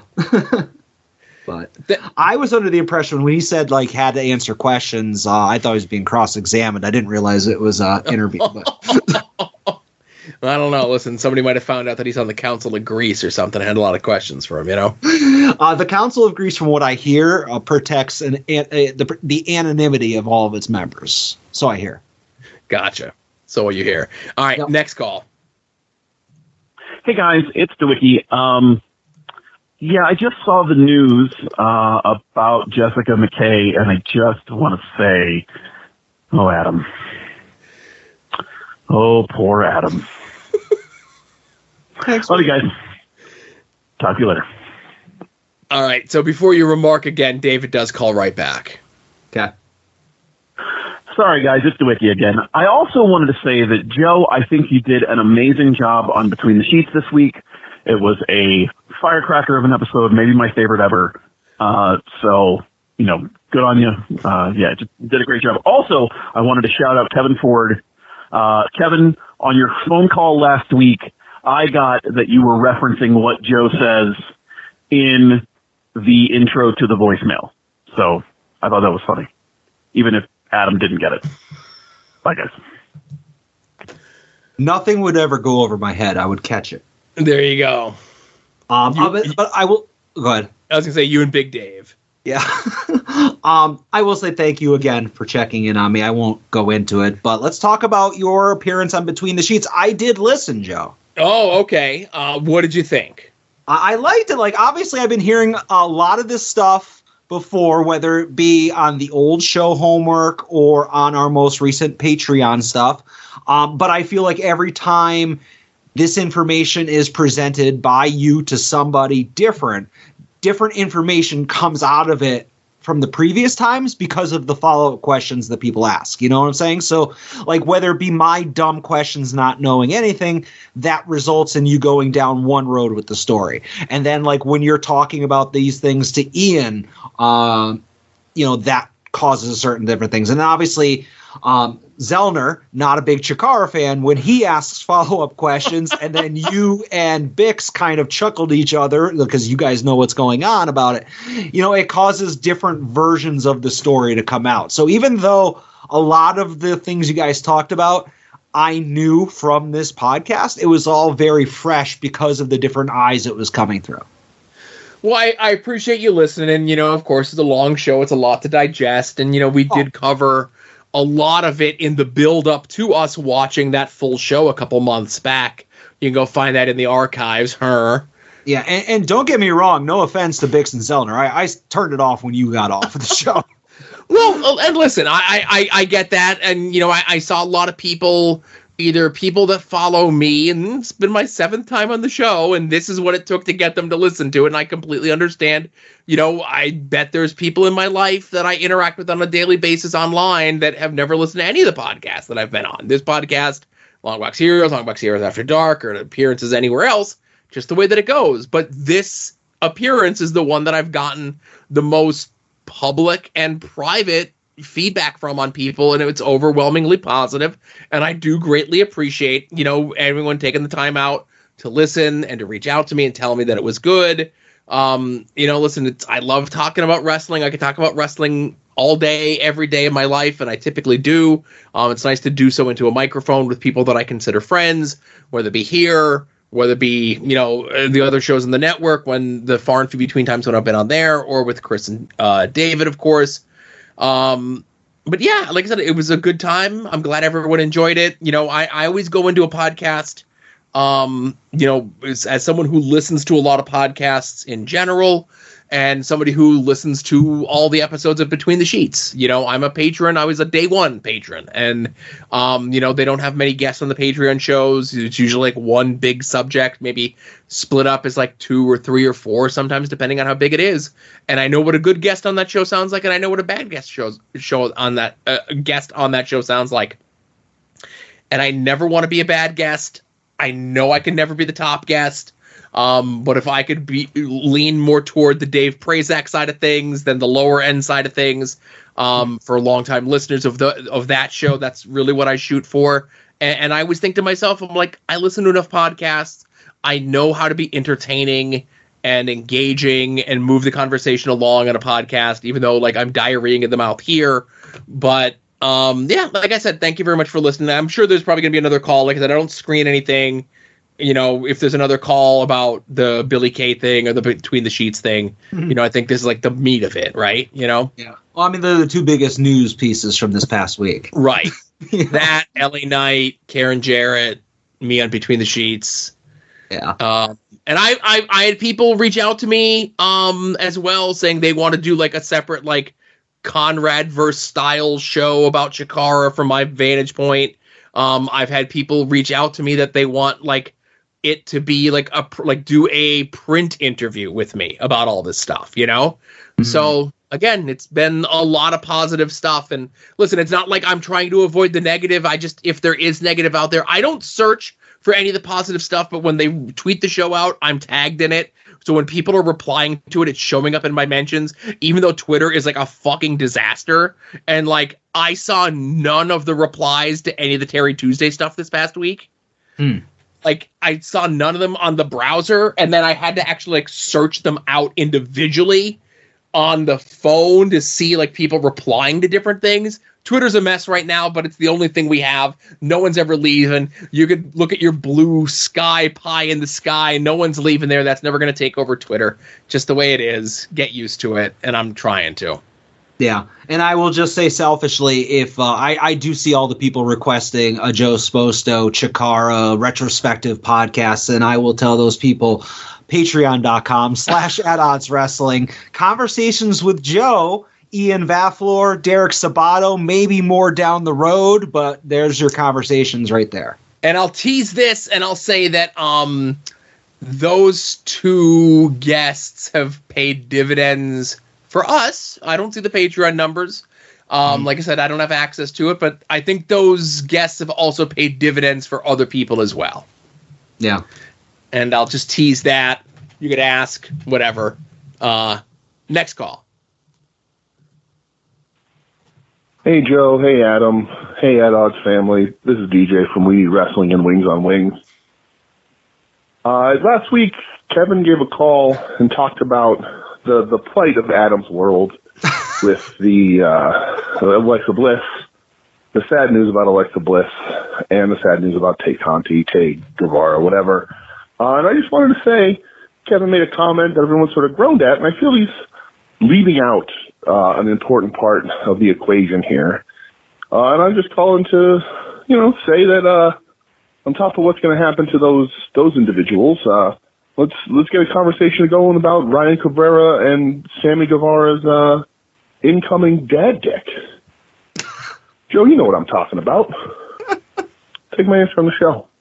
Bye.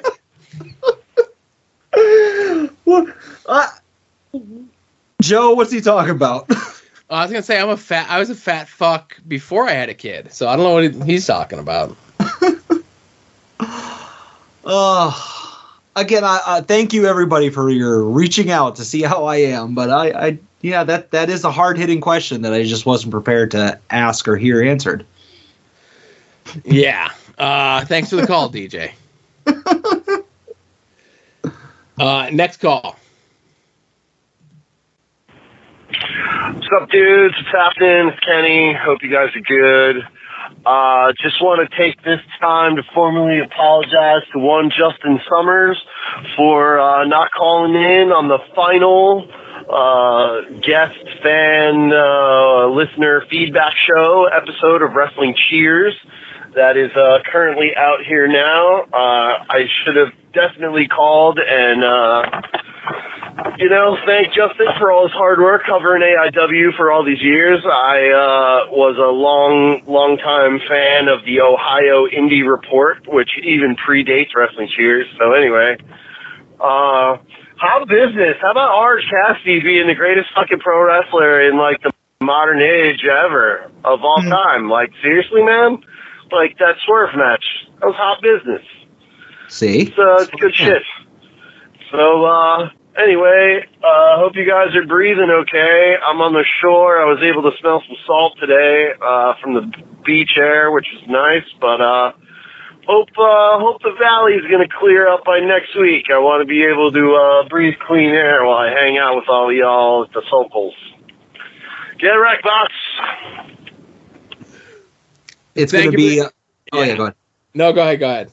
I was just going to say, it's not really clean air outside of Sokals. Like if you're standing by the exit, like especially during intermission. And if the boys from Pod Van Dam, the old Pod Van Dam crew were there, then it's definitely not clear air. We were at the bowling alley today, and I actually ran into Jerry of Jerry's Internet Wrestling Emporium there. And where we were standing, they have the door open at the side of the bowling alley, the fire exit open, so the people could go outside and smoke.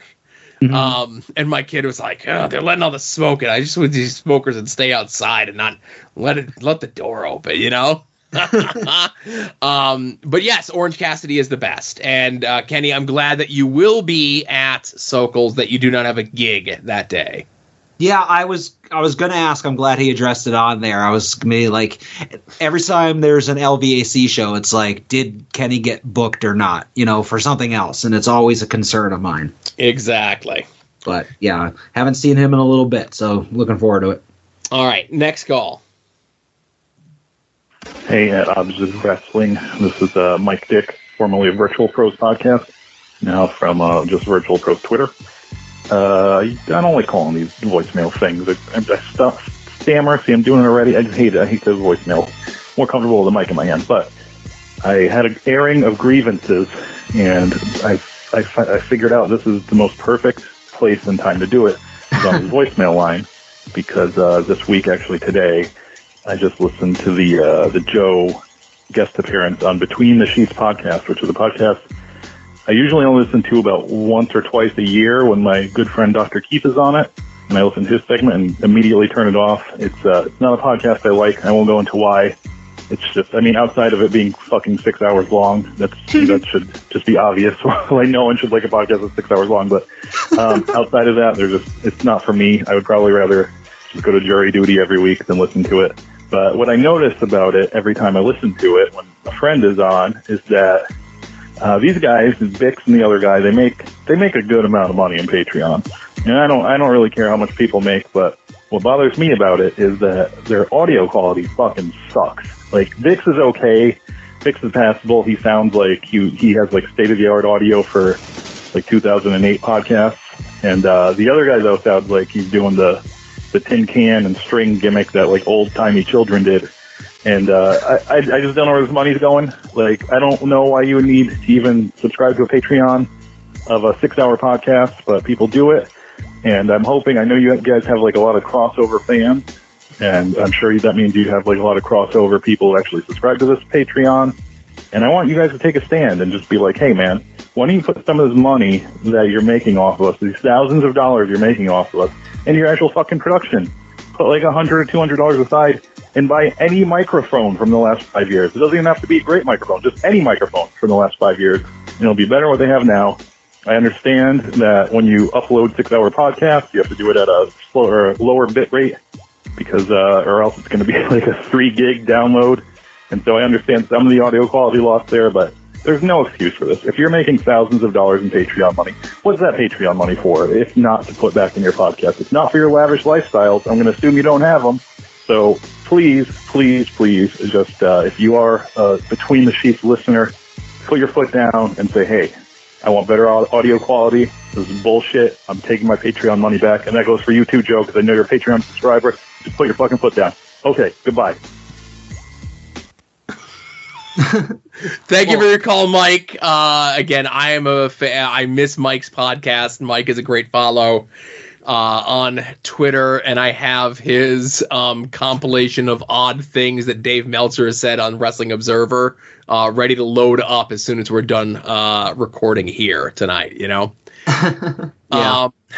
Okay. And I'll just say I can't speak for anybody's lavish lifestyle. I know that my cut of the fucking Patreon money, that all goes towards a lavish lifestyle. Right, that's true. So I get where Mike is coming from, okay? And I think Mike for not shitting all over the quality of our show, right? Well, that would be impossible. I do my best to make the show sound as good as possible for a show that's recorded over Skype. You know, and he said a microphone that's been within the last 5 years. I think Adams has been within the last 5 years. Mayans has been within the last 10 years, right? So I am definitely due for a new microphone. I'm long overdue for a new microphone, but baby steps, right? But I will say, and listen, I'm a fan of Between the Sheets. I mentioned before. I've just come to accept and be used to the low and bad audio quality on their show. You know, there are shows that have much higher and better production values than they do. But I've just kind of accepted, like, okay, I got to turn it up a little bit more. And, sometimes Chris is a little bit lower in one channel, and sometimes their guess is a little bit higher in the other channel, and whatever it is, just the way that things go. I've come to accept it, and I think it's because I know the guys, and I let it slide. If it was any other podcast, I'd probably be like, fuck this, I'm done, I'm out, I can't deal with it, but, I'm however many hundreds of episodes in, so I think I'm just used to it. Yeah, and I just looked up their Patreon numbers, because some people let that be visible, and buy a fucking mic. I was going to say it until I looked that up, so. All right. Anyways. I know at least one person from that show listens, so maybe. We'll see. Yeah. Thank you for your call, Mike. Bring Virtual Pros back already, God damn it. Last calls, plural, pink button time. It's young Ed. Hey, Joe and Adam, it's Ed. I just wanted to call in and give you guys an update on ColossalCon since I talked about it last week. My panel went well. Good turnout for Thursday at 1 a.m. And everybody seemed to enjoy themselves. But I wanted to talk about that other wrestling panel that I said, what do you guys think it'll be? Because it ended up being anime tropes in wrestling, which is fine. But listen to this shit. So I'm watching this guy's panel, right? And he shows a GIF of Christy Joseph and Sandman from WWE CW, where Christy Joseph's jerking off Sandman's cane, right? And Sandman's spitting the beer all over. And he says, fun fact, that both of these guys turned out to be giant alt-right transphobes. And I said, very loudly, what? And he said, yeah, they both. And I go, no, not Sandman. And he's like, oh, I hate to break it to you, but yeah, Sandman is. And so I spent like the next half hour trying to find any proof of this, and I fucking couldn't. I think this guy just fucking made it up, right? So that pissed me off. And then he shows like clips of Uber finishers, right? So he shows the Burning Hammer, and this is a direct quote. He goes, I think that guy's name is Kenta Kobashi, and I'm fucking done at this point. I'm fucking so done. Because how do you include a GIF of a thing you don't even know what the fuck you're talking about in your panel? And it turned out pretty easy. He just does it. Because then they go to the enemies are now friends trope, like, Goku and Vegeta. But the example he uses is Sami Zayn and Kevin Owens. And first the motherfucker breaks kayfabe by showing El Generico clips and being like, that's him under the mask, that's him under the mask. Fuck you. Fuck you forever. And then he says they main evented WrestleMania against the longest reigning tag team champions in wrestling history, the Usos. That is a fucking lie. That's not fucking true. I was so fucking mad. He just got so much wrong. He got so much wrong. Fucking sucked. But it was a fun panel. I don't know. If you're not like a dork like me, he's really lucky that I wasn't drinking at this convention, because if drunk me would have been yelling things out, I would have actually that motherfucker so many times. But I don't know, stoned me, just sat back and just said shit to my friend Madison that he was getting wrong.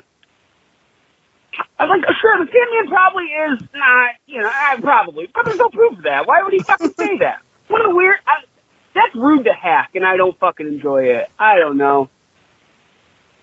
Okay, bye.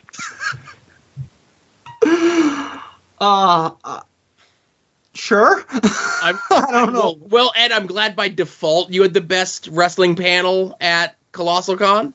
Yeah. And you showed a man getting firecrackers lit in his ass, but you probably knew the names of all the people with firecrackers in their ass, right? Yeah. Now, to say Krista Joseph 100% is a transphobe, right-wing scumbag. 100% million. There's so much proof out there. Even so much as when the clip that Ed was talking about started like making the rounds yet again, the right-wing scumbag website that he was on as a contributor took all mentions of him off their website, so no one would be able to Google that and find him affiliated with them, right? And this is like the big guy who would wear a thong and fat oily guy. Yeah, I didn't know him by his shoot name. All right. Yeah. Now, Sandman, on the other hand, Sandman probably conservative? Sure. Did Sandman probably vote for Trump? Probably at least once. Does Sandman, like, flagrantly flaunt this information? Absolutely not. Same could be said for a lot of late 50 to early 60-year-old white men that had money at some point in their life, you know? We don't sit here and talk about the likes on Jerry Lynn's Twitter. We all just remember, you know, Jerry Lynn critiquing Xavier for buying his music at Walmart and not relapse.com, you know? We all choose what we want to believe when it comes to our favorites, and Hackey's a good guy, and I don't think he puts his politics out there, but to go as far to say in a public setting that someone is a racist, homophobic, transphobe with zero proof is irresponsible, I'd say. Yeah, throw him in front of the board of Colossal Con directors. That's get him out of there. Go to the Library of Congress, get the Colossal Con rule book from 1934. Exactly. Right. Send a letter to Mr. Colossal Con. That's right. And Ed does call back one more time. All right, this one I think I know what's going on. Hey, Joe and Adam, it's Ed. One last thing. Hey, Adam, I saw the Billy Kay news, and I just want to say, once again, let's make some fucking money. What are we doing? And number two, never look at twice, never think about twice. I don't want you to fucking know twice exists. Don't look at them. You're not allowed to look at them, ever. Okay, bye. See, here's the thing. Ed keeps saying that I need to make money off of this special ability, this magic power that I have, and he wants a cut of it, but he's not offering any suggestions on how I monetize it. So, like, Ed, you're an idea guy. Throw a bunch of things at the wall. We'll see what sticks. All right, or so I will start looking at twice. Right, so Ed just gave me an idea. Hey, Ed, I'm going to start looking at twice unless you give me $20. You use it, you see the people who are like, oh, so-and-so is liking this person, and so this person's really obsessed with this person, or this person's really obsessed with this person. And then you come with the receipts and say, listen, I like this person, they got pregnant. I like this person, they got pregnant. I like this person, they got pregnant. You want me to do the same to the girl you like? Let's get some money here. You ain't gonna get any money from the women, but I think there's let's call them simps that you might be able to get some money out of. So unless you find out that they're into like pregnancy porn, and then that's a whole other thing where you can now be like, hey, you like that? I'm gonna look at the girl, and 9 months from now, you're gonna hit the mother load with pictures, right? Yeah, you're basically having me run a protection racket. It's like, oh, got a nice body there. Be a shame if something happened to it. It's basically what you're telling me to do. You know? Yeah, you're like jerking off to this girl's feet, huh? What if they were swollen because she was pregnant, huh? If you ever want to see this girl in a bikini again, give me $20. Something. Listen, these are all good ideas, you know? Yeah. And Ed, if you don't want me to go down this road, come up with a better idea and get back to me. Otherwise, how many members are in Twice? Because I feel like it's $20 per head. I think there's 5 members of Twice, I'm guessing. All right. Yeah. So right there, that's like a premium. I'll give them a bulk discount. You know, maybe buy 4, get 1 free. That's very magnanimous of you, Adam. No problem. But yeah, Ed, if you have a better idea, let me know. Otherwise, this is the plan. All right. So thank you very much for hanging in there with us for an extra long phone call segment, of course. We'll rush through the plugs as quick as I can. Jerry's Internet Wrestling Emporium. I'm saying it because I saw Jerry today. Use the promo code ADODS. New subscribers. Lets Jerry know that you came to him from us. Our TeePublic store, the sale is going on as we currently speak up until Sunday. 35% off a bunch of At Odds inspired designs, soon to be named Network inspired designs on everything from shirts to cell phone covers to notebooks and everything in between. Also, you can make any of your eBay purchases from our eBay affiliate link. When you click on links to various merchants on the site and make a purchase, that can result in the site earning a commission. Affiliate programs and affiliations include, but are not limited to, the eBay Partner Network. Yeah. And that's what I got there. Yeah. Nothing TeePublic.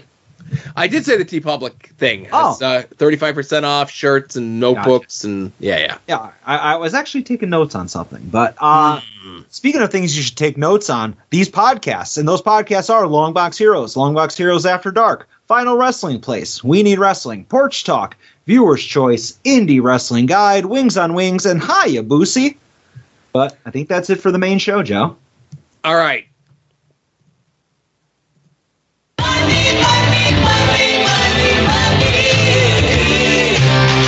Some might cost a little.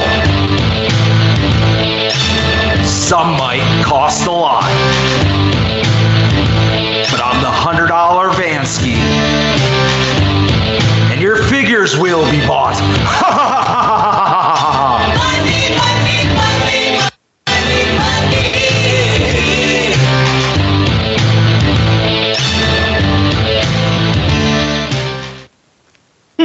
I don't know. Sounds on rhythm to me. Joe, did you buy anything this week? No. Caveat though, one of my purchases from last week, the Blu-ray player, got delayed. It was supposed to be here on Tuesday, and on Monday I got an email that said it would be delayed to an indeterminate amount of time. The last time I purchased something from Amazon that the shipping date got changed or delayed, they ended up canceling the order altogether. I thought I was going to have to buy another one, but while we were recording, I got an email that said that it's out for delivery and it'll be here by Saturday. Okay, there you go. Was it just a matter of not leaving the house while you went through Amazon? Because we do have a blood feud with them. You know, there's other places you could have physically went to and got a Blu-ray player, right? Or was it just massively cheaper? Or? Massively cheaper. Okay, that makes sense. Not a purchase, but I mean, normally I only talk about me being selfish and buying things for myself, but a couple weeks ago, my mom wanted a patio chair from Amazon, and it was like one of those that you can like lay out and like, you know, adjust the back so you can lay flat or you can be sitting up, whatever. So I bought that on Amazon. It arrived a couple days ago, and the box weighed like, I can lift it up with like one hand, like, and I'm like, this is way too small for what I paid for. So long story short, I open it up and it's super tiny and the pictures are deceiving and it's clearly like something made from China, not suitable for anybody of significant size. So I went to return it just thinking I was going to go to Kohl's. But it was like, no, contact the seller. They'll send you a shipping label. I'm like, oh man, it's going to be one of those. I got to find a printer. Who has a printer, you know? I have a printer. What's that? I have a printer. Well, of course, you also have a CRT computer monitor. I did up until last week. But long story short, I've been going back and forth with this seller who absolutely refuses to return this thing. They're insisting that there was nothing deceitful about the listing, that I got exactly what I paid for, yada, yada, yada. And this is just something that was like sold by so-and-so but shipped by Amazon. Yeah. And I'm like, I can't fucking return this, and I'm an Amazon Prime member. So I had to actually reach out to like real Amazon customer service and like give them all the receipts. And be like, why am I getting jerked around here? It's a fucking Amazon purchase. But I say this story because yet again, fuck Amazon. Take away our click through. Did you purchase anything else?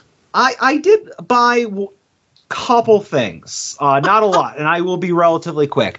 Mattel Creations put up on their website for pre-order a couple days ago in the Masterverse line, the Masters in the Universe Masterverse. You may know their star CPA, but there was a figure that is a Mattel Creations exclusive, and it's called Vicron. Did you see this like on Paternity or anything like that, Joe? No. It is a figure that is based on the concept art that was used to pitch the original figure line.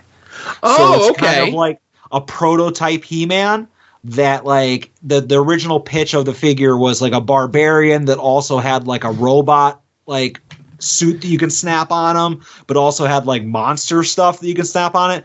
And they used that art to go and pitch to Mattel or whoever made the initial line, hey, this is the line of figures that we want to make. And they ended up picking the barbarian character from that trio of characters. But Mattel Creations basically made one figure that comes with all the different costumes, and it represents that concept pitch. So just something like a kid of the 80s that liked He-Man, I figured, oh, I need that, you know? Yeah, I've seen the documentaries and stuff where, you know, those prototypes essentially were like, what do we have laying around in the bin that we could cobble together to get the idea of what we want to make? Exactly. So they made... Oh, go ahead. And I was going to say, the fact that they made an actual version of that is pretty cool.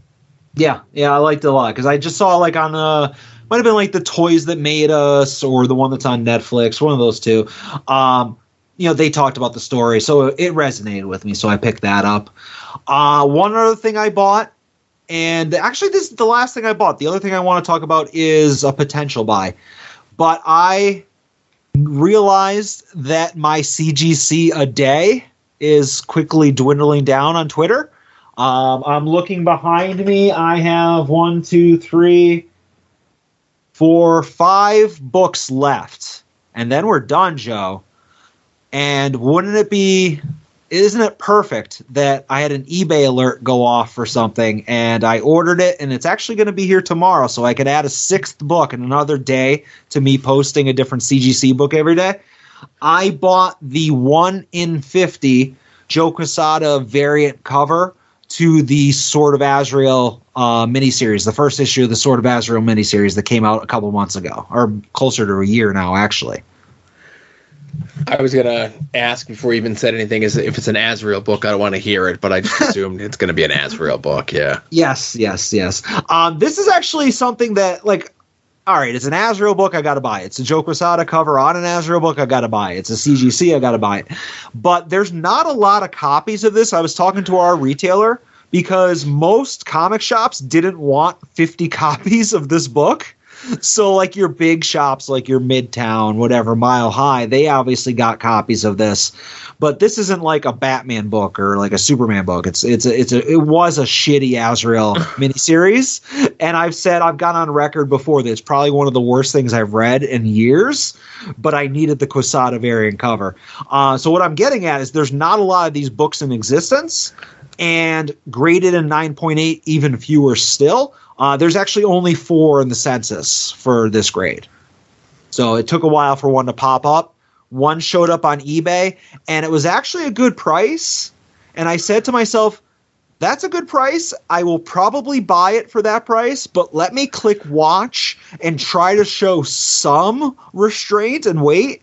And literally like a half an hour later, the guy sent me a best offer that was like even better. Oh, I was like, oh shit, I got to jump on it. Like, that sucker doesn't realize that I've had the shakes for the last 2 hours to not buy it at the listed price. So I was able to get that deal.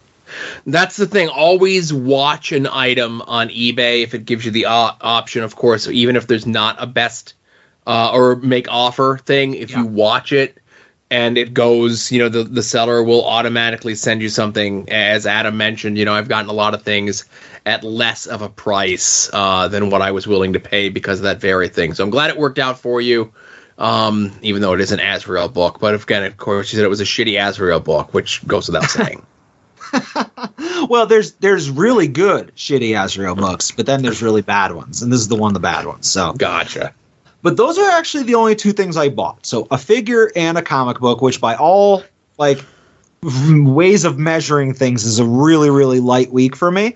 And I'm doing the math now, not a single wrestling figure. So I guess the pills are working.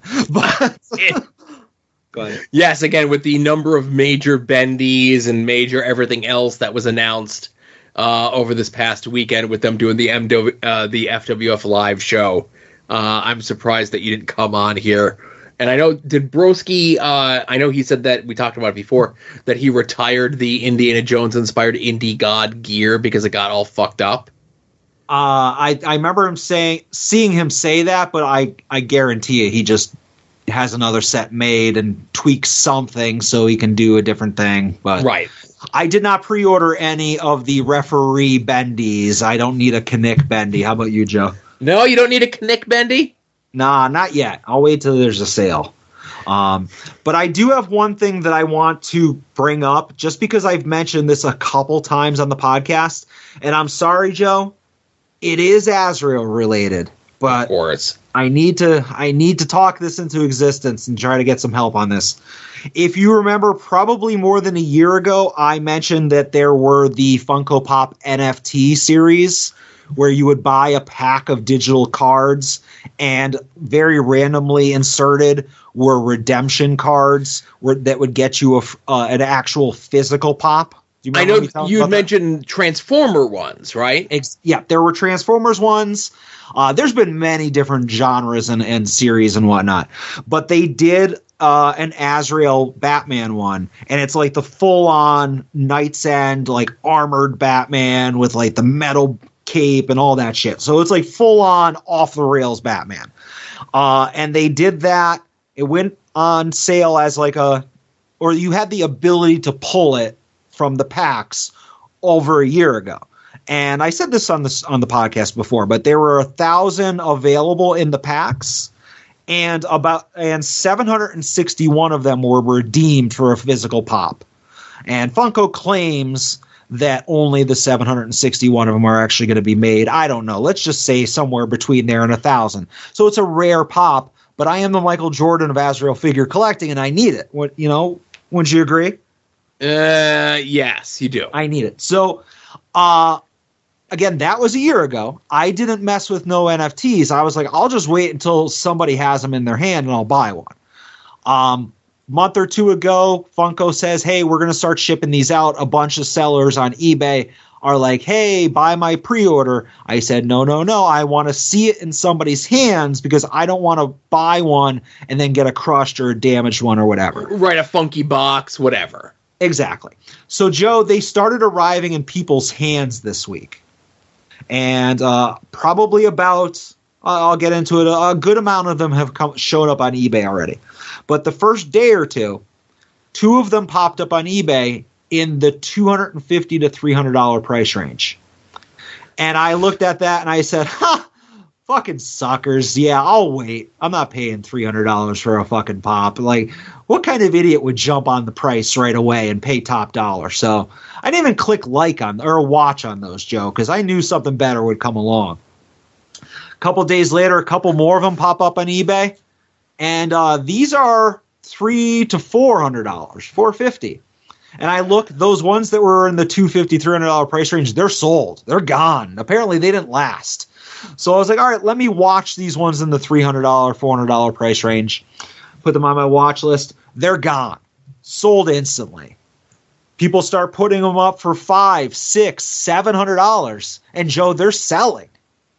Not for the $700, but in the $500 price range. They're selling briskly.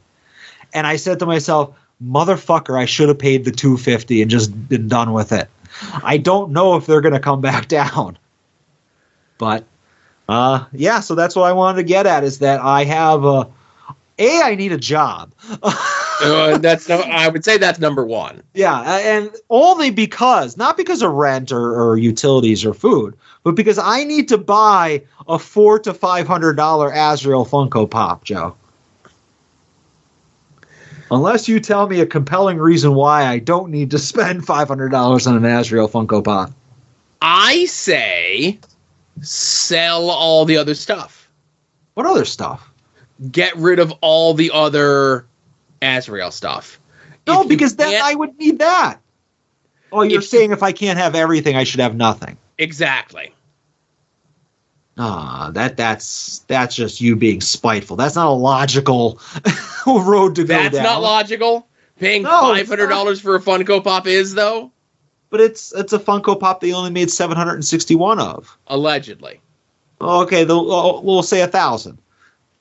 It's like a broski purple leather jacket. You don't really know how many there are. You just got to take faith, and the number is true. So, the number has to trend down here eventually. If you could wait, I feel as though you could probably... Do you want to pay $250 for one?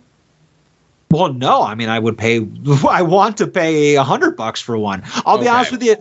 My initial thought when this was announced is I was mentally preparing for about $150 because that's kind of sort of what some of the other, I'll just say it, some of the other less desirable, less household characters have gone for.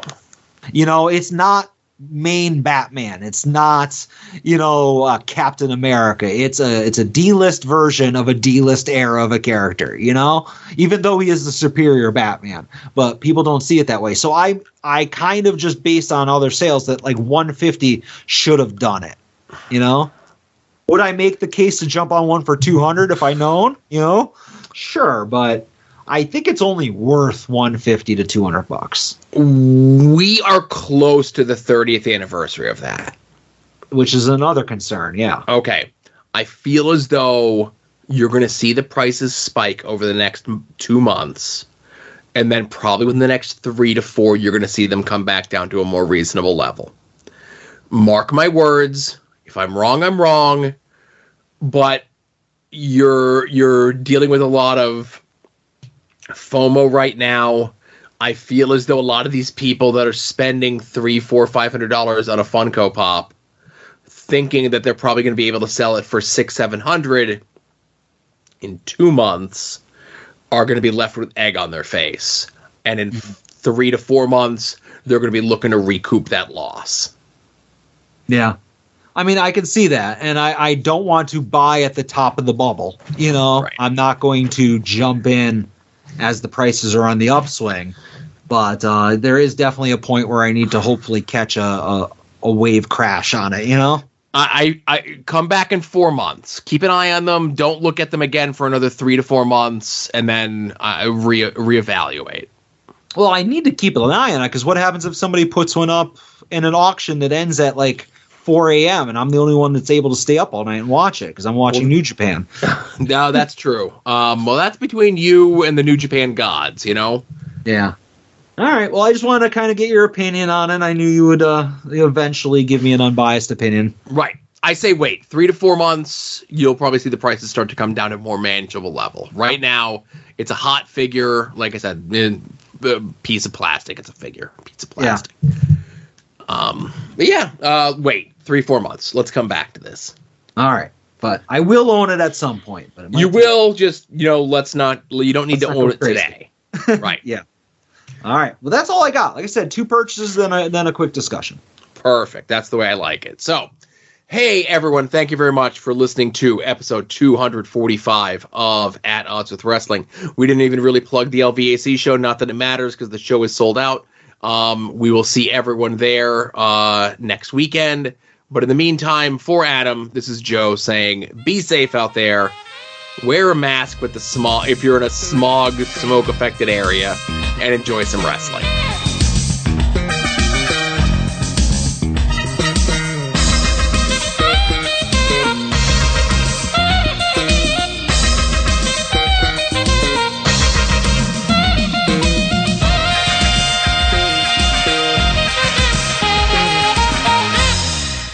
You're listening to the soon-to-be-named network, the Lamborghini